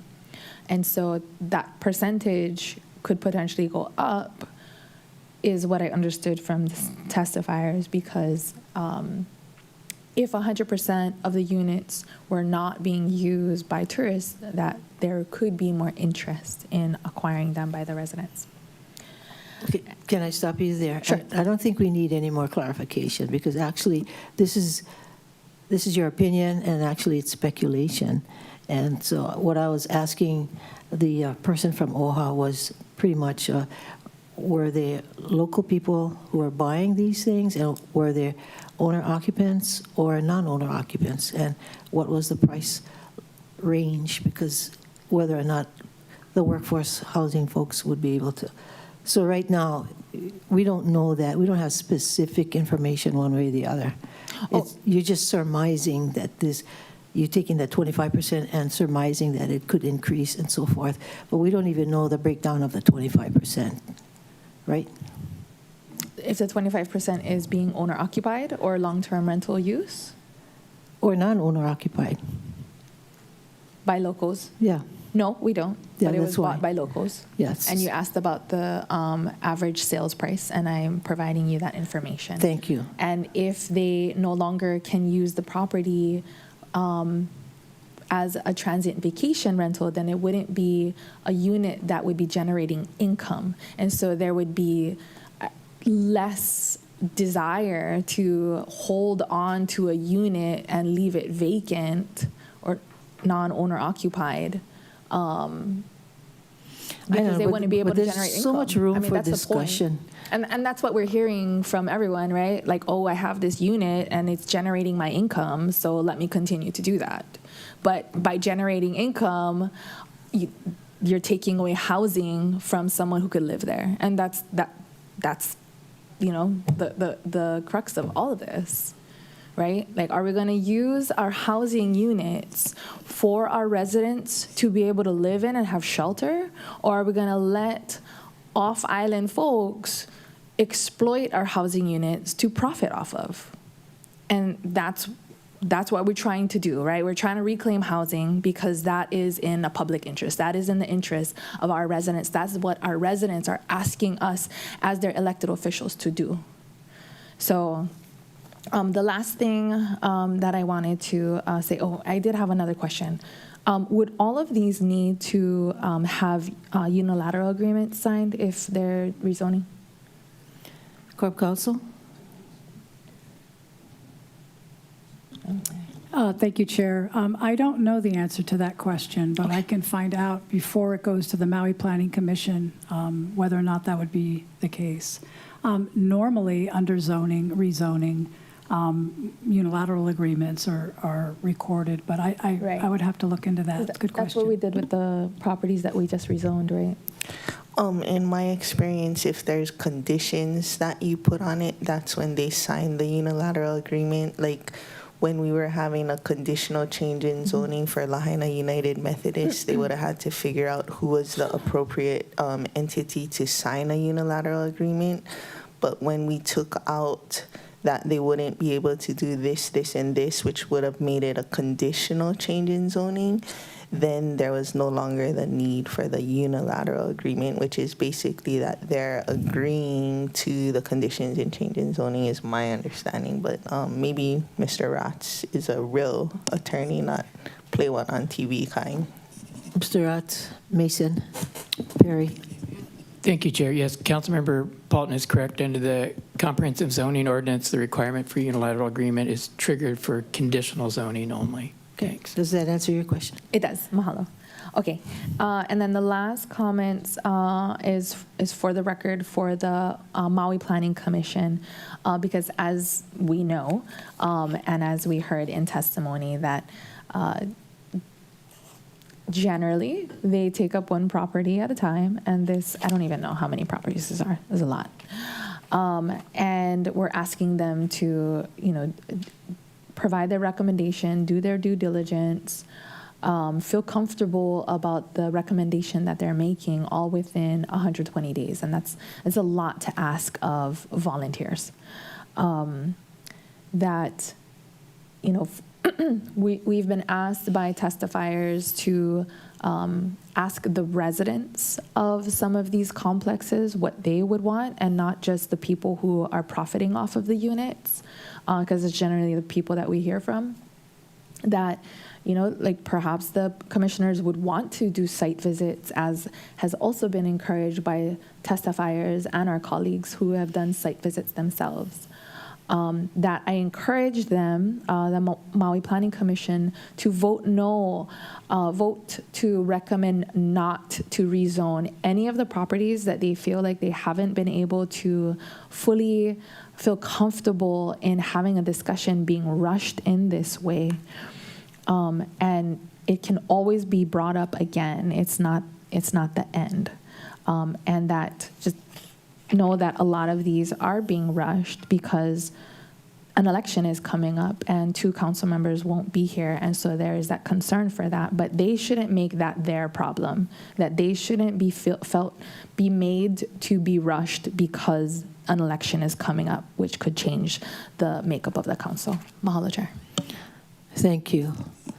And since you're speaking on my behalf, that's not true. Okay, because only I know whether something is true or not. All right, any more discussion? Okay, roll call. Councilmember Sinensi, Aye. Councilmember Hodgins, Aye. Councilmember Cook, Aye. Councilmember Rollins Fernandez, No. Councilmember Johnson, Excused. Councilmember Paulton, Aye. Vice Chair Sugimura, Aye. Councilmember Batangan, Aye. Chair Lee. Aye. Chair, you have 7 ayes, 1 no, 1 excused. The motion carries. Okay, next item. Chair from the Housing and Land Use Committee is Committee Report 2657, recommending adoption of Resolution 26111 CD1 to refer to the Maui Planning Commission a proposed bill to amend the Hana Community Plan, Kihei Makena Community Plan, and West Maui Community Plan, and a proposed bill to change the zoning for properties operating like hotels in the A1 and A2 apartment districts to allow for continued transient vacation rental uses. The properties affected are listed on today's agenda. Okay, is it Member Paulton? No, it's Member Hodgins. Oh, Member Hodgins? Thank you. I move to adopt the recommendation in Committee Report 26-57. Second. Okay, I must be missing a page.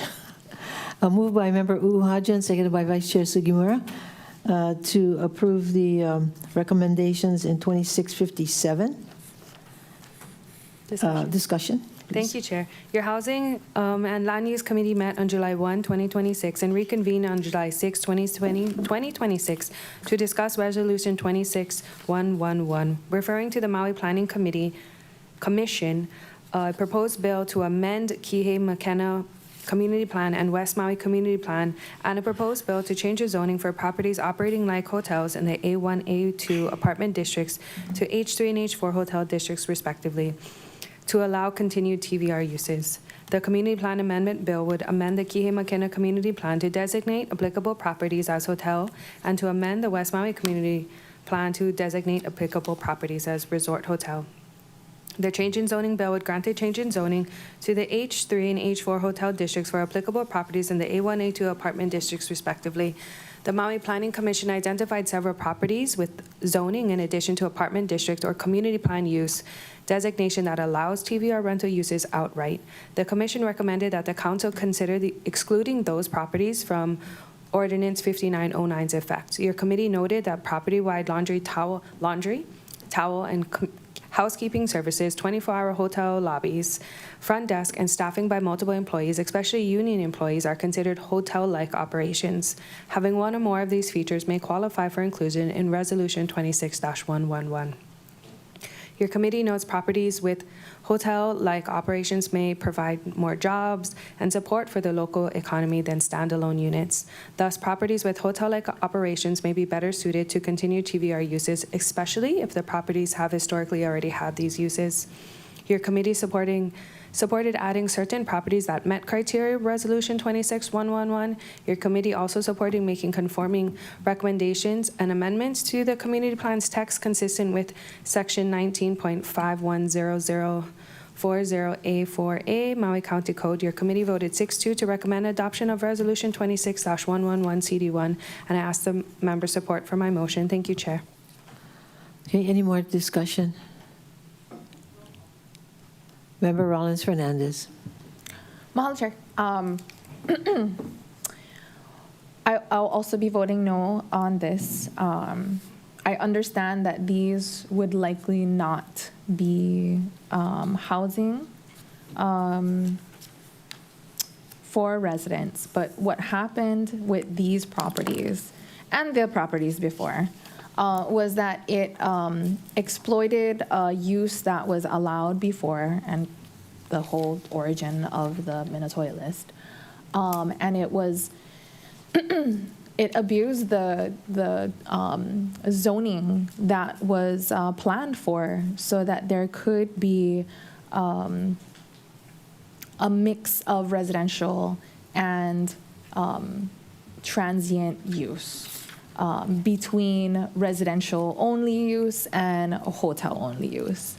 There was a buffer that was supposed to exist that now no longer exists. It was land that was likely less expensive than fully entitled hotel zone land. So again, they got like a better deal, higher profit margins, and that's what they care about most. Maximizing profits. And through this, not only did residents lose land to be able to have residential units, but they also lost the amount of water that is available. And we've heard about this and we've talked about this a lot. And transient accommodation use, hotel-like properties use far more water than residential use properties. And so by giving up all that water, we then lose the opportunity to build housing for our residents because all that water is now going to tourists. So I'll be voting against this. Roll call. Mahalo, Chair. Any more discussion? Member Paulton. Thank you, Chair. I concur with the previous discussion. I think they also possibly exploited building code and residential building codes versus commercial, different types of requirement. I mean, however that is in the past. In the list of Resolution 26-111,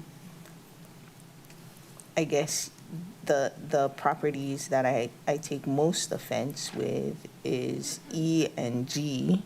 I don't feel that there's anything special about them that differentiates them from the rest of the crowd. The rest of the properties, although they exploited loopholes or building codes or commercial design at the time, they are really, really present to me the appearance of a hotel, like the El Dorado, especially the Wailea ones. They have a hotel feel about them, and I guess perhaps it's because part of it was zoned hotel at one time. As this is the sending to the Planning Commission for recommendation phase, I'll be voting yes, but going into it, I guess if, how the planning department always asks us to send it to committee first so they have something to present to the Planning Commission. I don't personally support Luana Kai or Mahina Surf. I don't think that they stand out from all the rest as operating like hotels. at one point it was said that Mahina Surf had a variance, and then I think the planning department said the variance was to increase density, not to operate as a hotel. So I did receive incorrect information from an attorney on that, which we'll have some words later, I guess. Hanakai, I can be supportive because they do not have that much options for hotels. They have the Hana Hotel and the Hanakai Maui. I think it could have been more appropriate to do its own resolution on that, but it is what it is. We are here now. And so I await also the Planning Commission's recommendation. In passing these on to the Planning Commission today, I realized that we're saddling them with 2 extensive lists. So I would just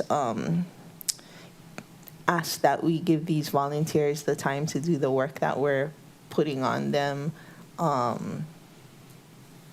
and realize this is an extraordinary situation that goes above and beyond the standard 120 days where we send things to them and it's like one property here, one property there. This is a multitude of properties. But at this point, I'll vote yes. Any more discussion by anyone? Member Rollins-Fernandez. Mahalo, Chair. I move to remove the Luanakai and Mahina Surf. Second.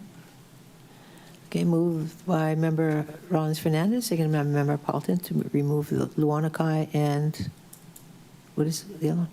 Mahina Surf. And Mahina Surf. Discussion, Member Rollins-Fernandez. Mahalo, Chair. So these properties are supposed to follow the criteria of being hotel-like, and as Member Paulton went into detail, they are not. And we discussed that in committee as well. So these can go on a separate resolution for consideration for the Planning Commission to keep it cleaner. Because if we're saying that these are all hotel-like and then we send them to properties that are not, then we're the ones that are not being clear in our guidance. Mahalo, Chair. Any more discussion? Member Cook. Thank you, Chair. I won't be supporting this. I propose Luanakai. I've gone there. I believe that they firmly do. I've looked at their records and their operation. So I won't be supporting this. Thank you. Any more discussion? If not, roll call. Councilmember Sinenci?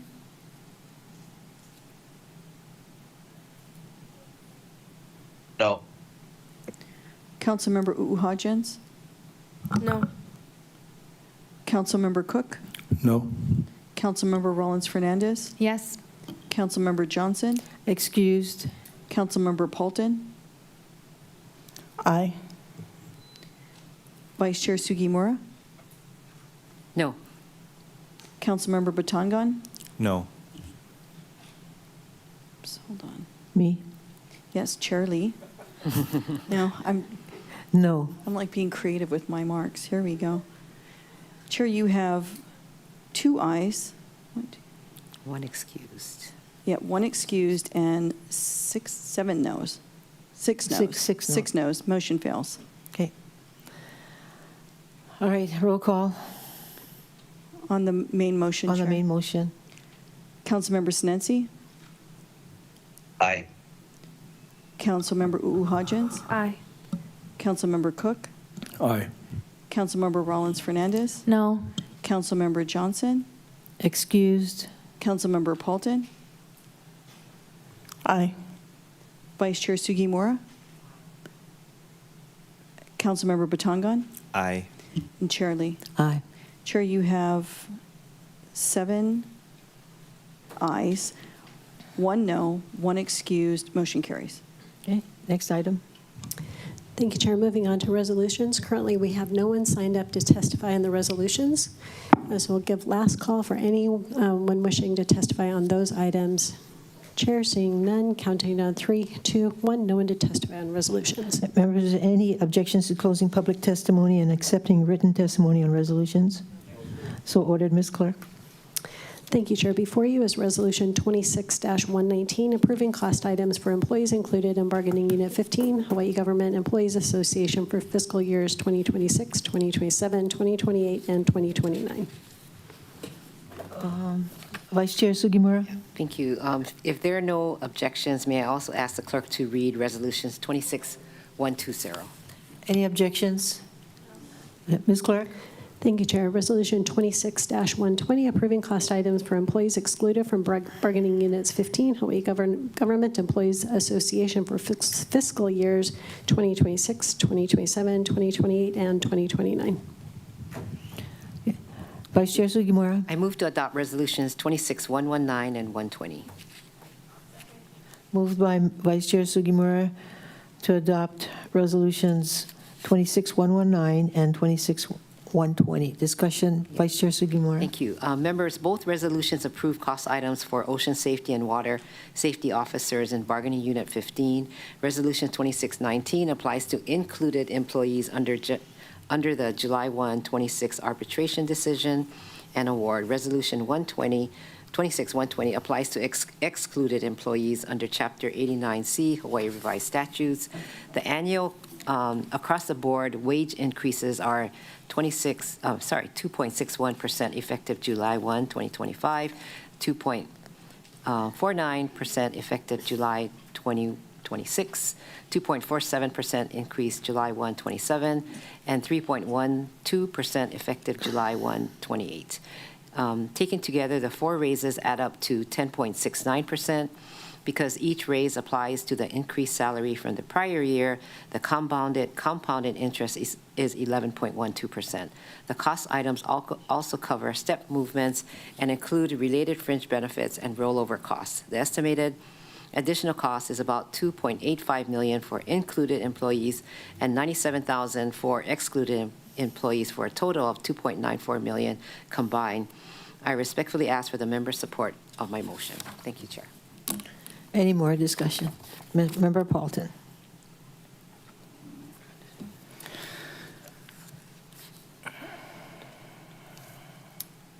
Thank you, Chair. I have a really difficult time to support this item. With the increases that we're facing across the board, gasoline prices, electricity prices, even significant raises in low-income housing, sewer increases, which we approved, water increases, which we approved. It's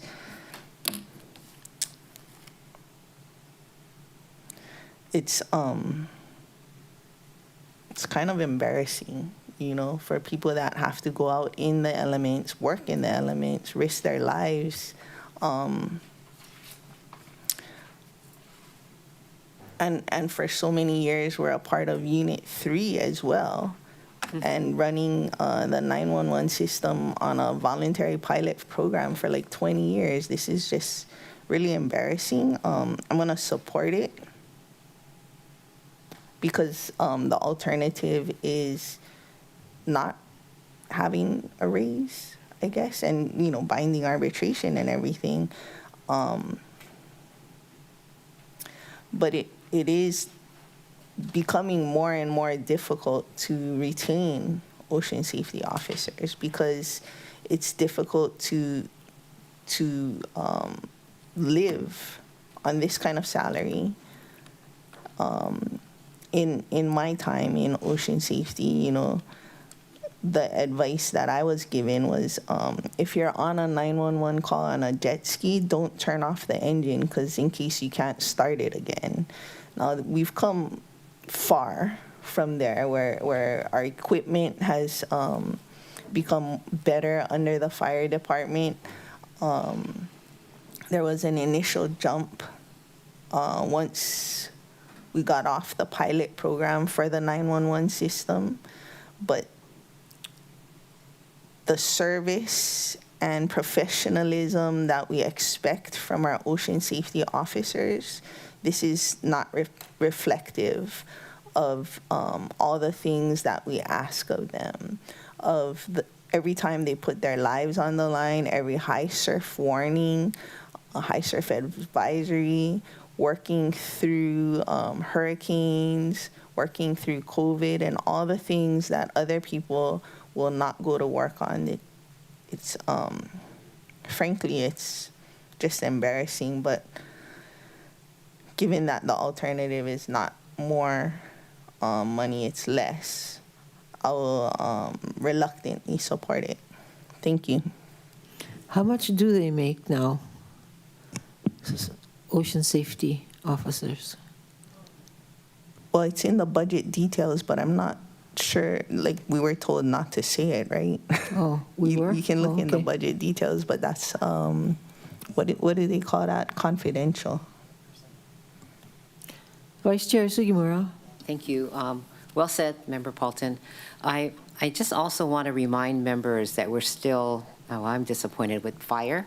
Those same kind of sentiments that you're expressing. I mean, the fire department, all the brave men and women who fight every day for one of our core services. Here we are giving a pay increase to another group who provide us safety and core services, and yet we have our fire department who are so abused if pay is that important, for all the reasons that Member Paulton talked about. So I just want to say thank you to them. I wish that we would see one day, in behalf of them, of some kind of supplemental agreement, because they have been raped every day with the salaries that have been proposed by collective bargaining. Thank you. Any more discussion? Chair. Yes, Member O'Hudgens. Thank you. I'll start with a little bit of good and then express my frustration as well. I'm really happy to see that they have the continuation of step movements. We see that other bargaining units lost that ability. But I also wholeheartedly agree with Member Paulton that these people risk their lives every day to make sure we enjoy the ocean safely. As you can tell by my color of my skin, I don't go in the sun too often, and that is even an element that we take for granted. The sun is deadly. And then you assume that they're out there risking their lives for people who sometimes don't know how to swim, and they don't listen to our lifeguards trying to provide them with safe instructions, and then they have to go out and save people who refuse to listen to them. And so I'm not going to reiterate everything she said, because she has a life experience of being a ocean lifeguard and then coming here and seeing this as well. But I would have loved to see more, and I would be happy to support any sort of further wage increase so that we can make sure our first responders are getting paid what they deserve. Thank you, Chair. Thank you. Anyone else? Member Rollins Fernandez. Mahal, similarly, I'll be voting for this, but it's I think part of the frustration and embarrassment, as Member Paulton called it, is that, right before this, we just, the council majority passed the 2 resolutions to be transmitted that bring in the kind of people that the ocean safety officers then have to go and save oftentimes, because they don't know how to, they don't know our oceans the way we do. And we're asking them to then risk their lives to save the people staying in these units that could have been housing for our residents instead. And then, they're making, big bucks off of these units while we're going to be paying our ocean safety officers just unfair wages. So I will be supporting this, but I, along with my colleagues, will join the chorus in demanding better for our employees. Mahalo, Chair. Okay, anybody else? If not, all in favor of the motion, please raise your hand. Say aye. So 7 ayes, 8 ayes. I see Member Sinanci. 8 ayes, 1 excused. Member Johnson, motion carries. Ms. Clark. Thank you, Chair. Before you is Resolution 26 121, authorizing acceptance of the donation of 40 new BMX bicycles from Maui Bicycling League to the Department of Parks and Recreation under Section 3.56.030 Maui County Code. Member Sinensi. Mahalo, Chair. I move to adopt Resolution 26-121. Moved by Member Sinensi, seconded by Member Cook to adopt Resolution 26-121. Discussion. Member Sinensi. Mahalo, Chair. Members, Maui Bicycling League would like to donate 40 new BMX bicycles to the Department of Parks and Recreation in support of Keiki bike education and recreation programs across Maui County. The 40 bicycles' estimated value is approximately $16,000. Under Chapter 3.56 Maui County Code, the council must accept donations having a fair market value of more than $750 by resolution. Adopting this resolution today will allow Maui's Keiki to begin to enjoy this generous donation from Maui Bicycling League without any committee-related delay. And I respectfully ask for the members' full support of my motion. Mahalo. Any more discussion? Yes, Member Rollins Fernandez. Mahalo, Chair. I don't think Member Sinensi has the answer to this question, but I'm not sure if anyone from the administration would be on, or maybe Member Sinensi does know the answer to this question, so I'll just ask it. I think someone should be, I believe a representative is available. Okay. So the question is whether any of the bikes would be going to Molokai or Maui or Hana. What did I say? Oh, I meant Molokai, Lanai, or Hana. Okay, yeah. I know our Deputy Director of Parks is from Molokai, so he'll probably try to see to it that there would be some equity in that. But if anyone is on, I don't see anyone raising their hand, so I can. I believe Miss Kilty is online. Ms. Kilty?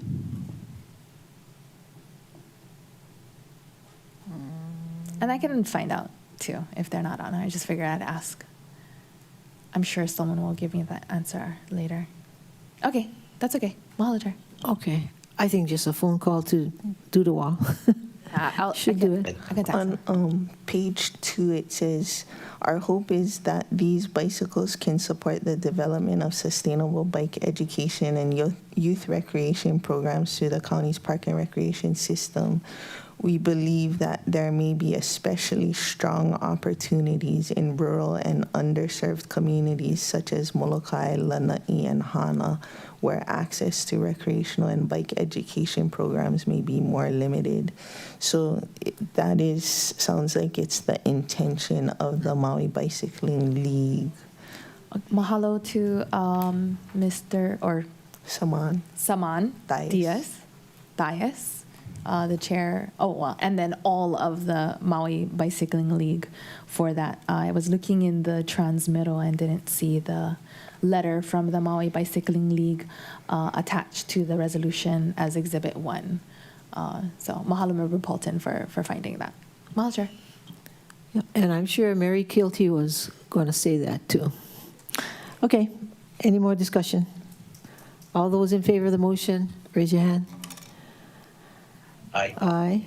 Okay, 7 ayes, 8 ayes, 1 excused. Member Johnson, motion carries. Ms. Clerk? Thank you, We're Madam on a Chair. roll. We have just a couple more pages. Great. Chair, for a referral to the Government Relations, Ethics, and Transparency Committee is Resolution 26-122, authorizing settlement of Bao Ngoc Tran versus County of Maui et al., Civil Case 2, CCV 24-0000844. Any objections to referring this matter to the Great Committee? So ordered, Ms. Clerk.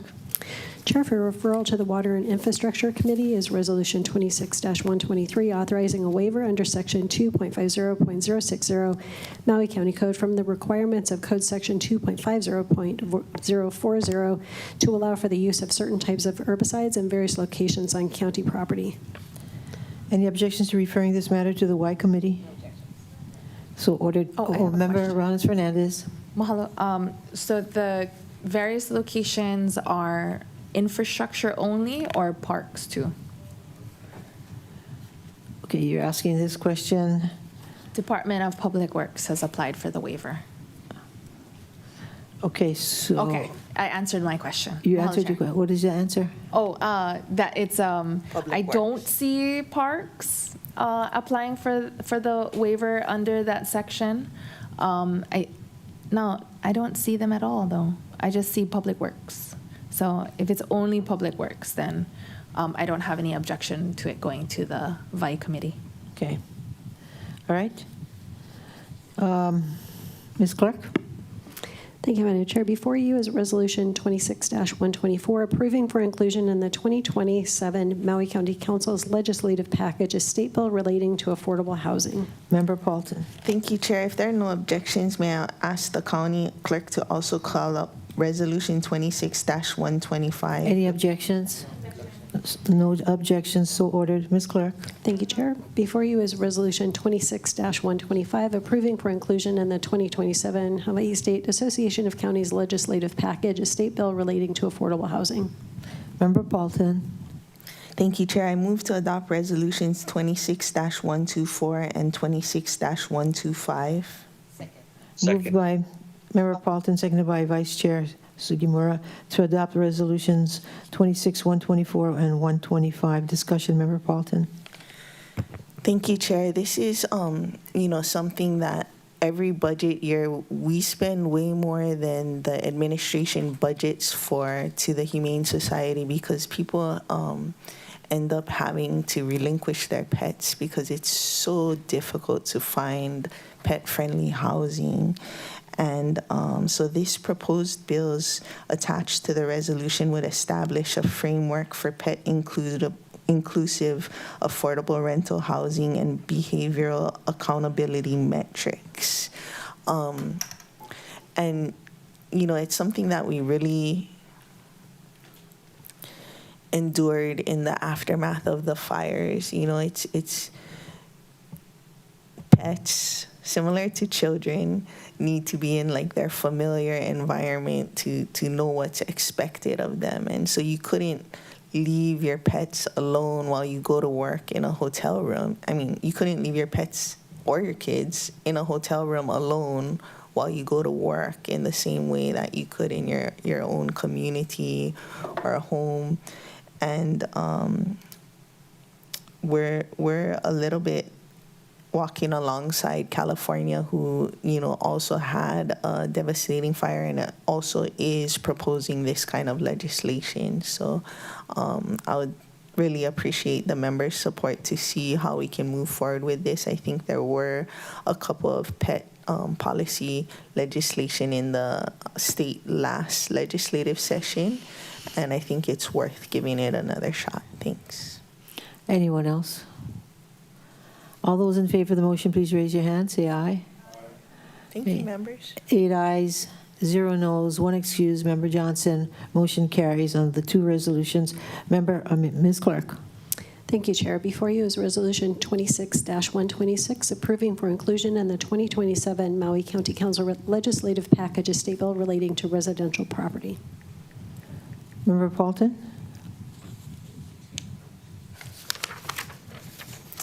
Thank you, Chair. If there are no objections, may I ask the county clerk to also call up Resolution 26-127 at this time? She just did. Okay. That was the previous.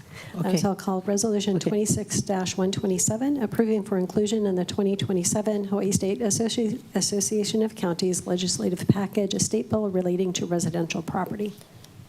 Member Paulton. Thank you, Chair. I move to adopt Resolutions 26-126 and 26-127. Second. Okay. Discussion. Who's the second? Shane? Okay. Moved by Member Paulton, second. You're just kidding. Member Sinanci is seconded. Discussion, Member Paulton. Thank you, Chair. This legislation also came about with working together with one of our county employees that had received the Ho'okumuho first-time homebuyer vouchers and was, desperately trying to find a house. And he found himself being outbid by a speculator on every home that he looked at. and ironically enough, I think it was the same speculator. But this proposed bill attached to the resolutions establishes a 60 to 90-day first look purchasing window for all single-family residential resales to prioritize physical owner occupants, community land trusts, and nonprofit housing organizations. So, we can build and build and build, but if we don't prioritize our resident owner occupants, then they can forever be outbid by cash buyers from the continent, by speculative interests locally, and what are we building for? And it's not to say that they have to lower the prices. It's not to say that they have to sell. It's just giving a window for our residents to have an opportunity to compete against these speculative interests. Thank you. Any more discussion? All those in favor, raise your hand, say aye. 8 ayes, 0 noes, 1 excused. Member Johnson, motion carries. Ms. Clerk. Thank you, members. Chair, we're now on to resolutions for second and final reading. Before you is Resolution 25-216, proposing amendments to the Charter of the County of Maui 1983 as amended, related to standardizing deadlines regarding voter initiative recall and charter amendment. Member Batangan. Chair, may I please request that the clerk also call up resolutions 25-217, CD1, 26-61, FD1, 2685, 2688, CD1, 2693, CD1, FD1, and 2695, CD1, FD1. Okay. Any objections, members? Ms. Clerk. Chair, before you is Resolution 25-217, CD1, proposing an amendment to the revised Charter of the County of Maui 1983 as amended on the computation of time. Resolution 2661, FD1, proposing an amendment to the Charter of the County of Maui 1983 as amended, related to the processing of claims. Resolution 2685, proposing an amendment to the preamble of the revised Charter of the County of Maui 1983 as amended, removing the English translation of the Hawaii state motto. Resolution 2688, CD1, proposing an amendment to the revised Charter of the County of Maui 1983 as amended on the language of Section 9-9, appropriations and changes. Resolution 2693, CD1, FD1, proposing an amendment to the revised Charter of the County of Maui 1983 as amended to simplify the appointment process for boards and commissions and dissolve the Independent Nomination Board. And Resolution 2695, CD1, FD1, proposing an amendment to the revised Charter of the County of Maui 1983 as amended to allow reappointment of members to the Board of Ethics for one successive term. Member Batangan. Thank you, Chair. I move to adopt Resolution 25-216, Resolution 25-217, CD1, Resolution 2661, FD1, Resolution 2685, Resolution 2688, CD1, Resolution 2693, CD1, FD1, and Resolution 2695, CD1, FD1 on second and final reading. Okay, seconded by Vice Chair Sugimura. A motion made by Member Batangan. Discussion? Thank you, Chair. These 7 resolutions propose amendments to the revised Charter of the County of Maui to be placed before our voters at the next general election. Resolution 25-216 standardizes deadlines effective January 1st, 2027 for how the county clerk processes petitions for voter initiatives, the recall of elected officers or board and commission members, and charter amendments. Resolution 25-217, CD1, establishes a uniform legal time computation rule effective January 1st, 2027, calculating timeframes by excluding the first day and including the last, unless that final day is a weekend or holiday. Resolution 2661, FD1, streamlines the process for filing liability claims for personal injury or property damage by requiring them to be filed directly with the Department of Finance. Resolution 2685 amends the charter preamble effective immediately upon passage by removing the English translation of the Hawaii state motto, allowing Uamauke'eo Oka'aina Ikapono to stand on its own. Resolution 2688, CD1, allows the mayor, with council approval, to make emergency appropriations for a line of credit application effective January 2nd, 2027, and clarifies that the standard 1% limit does not apply to funds already allocated to an emergency fund. Resolution 2693, CD1, FD1, simplifies our overall appointment process by dissolving the Independent Nomination Board while clarifying 60-day council review deadlines triggered by receipt of mayoral nominations or deadline expirations. Resolution 2695, CD1, FD1 authorizes the mayor with council confirmation to reappoint Board of Ethics members for one successive term without an intervening waiting period, taking effect immediately upon approval by voters. I respectfully ask for the members' support of my motion. Okay, any more discussion? Anyone? All those in favor of the motion, raise your hand, say aye. 8 ayes, 1 excused, Member Johnson, motion carries. Well, that was easy. Yeah, now. Okay, Ms. Clerk. Thank you, Madam Chair. Moving on to the ordinances on today's agenda. Currently, there is no one signed up to testify, so a last call on the testimony on the ordinances. Chair is seeing no one indicating they wish to testify. Counting down 3, 2, 1. There's no one else to testify. Any objections to closing public testimony and accepting written testimony on the ordinances? Okay, so ordered, Ms. Clerk. Chair, for referral to the Agriculture, Diversification, Environment, and Public Transportation Committee is Bill 98, 2026, a bill for an ordinance amending Title 22 Maui County Code establishing a food and nutrition security plan. Any objections to referring this matter to ADEPT? So ordered, Ms. Clerk. Thank you. Moving on to the bills for a second and final reading. Before you is Bill 68, CD1, 2026, a bill for an ordinance amending Title 10, Article 2 Maui County Code on special parking regulations. Member Cook. I move to pass Bill 68, CD1, 2026 on second and final reading. Moved by Member Cook, seconded by Vice Chair Sugimura to pass Bill 68, CD1, 2026 on second and final reading. Member Cook. Thank you, Chair. Bill 68, CD1, 2026 amends Title 10 of the Maui County Code to update special parking regulations and adopt updated parking zone maps under the Park Maui program. Specifically, Bill 68 authorizes paid parking and permit parking zones in West Maui and establishes resident town benefits locations in Wailuku and West Maui.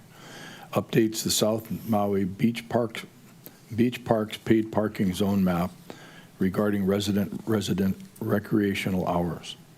Repeals outdated provisions and removes references to West Maui parking lots, piers, and loading zones that no longer exist.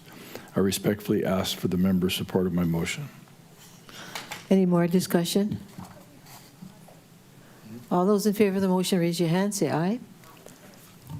8 ayes, 0 noes, 1 excused, Member Johnson, motion carries. Ms. Clerk? Thank you, Madam Chair. Before you is Bill 73, CD1, FD1, 2026, a bill for an ordinance amending Section 3.36.020 Maui County Code on rules, policies, and procedures for the Maui County Grants Program. Vice Chair Sugimura. Thank you, Chair. I move to pass Bill 73, CD1, FD1, 2026 on second and final reading. Moved by Vice Chair Sugimura, seconded by Member Uuhajens to pass Bill 73, CD1, FD1, 2026 on second and final reading. Discussion? Any discussion? Member Patangan? Since he's not here, I just wanted to mahalo Member Johnson for all of his hard work on this. Okay. Thank you for the opportunity, Member Sugimura. Yeah.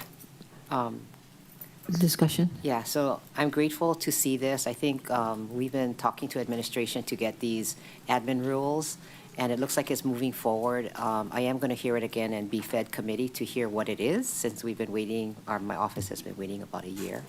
So thank you very much. Progress in motion. Okay, any more discussion? If not, all those in favor of the motion, raise your hand, say aye.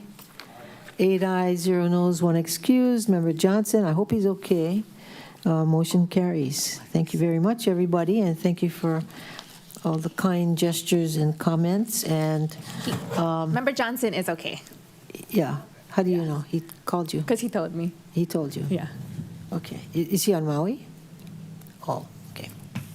All right. He's alive. He okay. is alive. Okay, good for him. Next, any final comments or announcements? I do want to thank you again for the happy birthday festivities, and there's a cake in the back, and that's my other favorite cake. Yeah, the one from Safeway this time. Yeah. Now, what do you call that, Moana and Rochelle? Strawberry custard. Strawberry custard.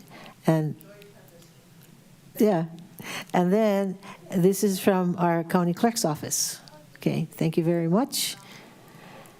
Vice Chair Sugimura. Yeah, I'm glad that all of us listened to you when you said you didn't want us to announce that it's your birthday.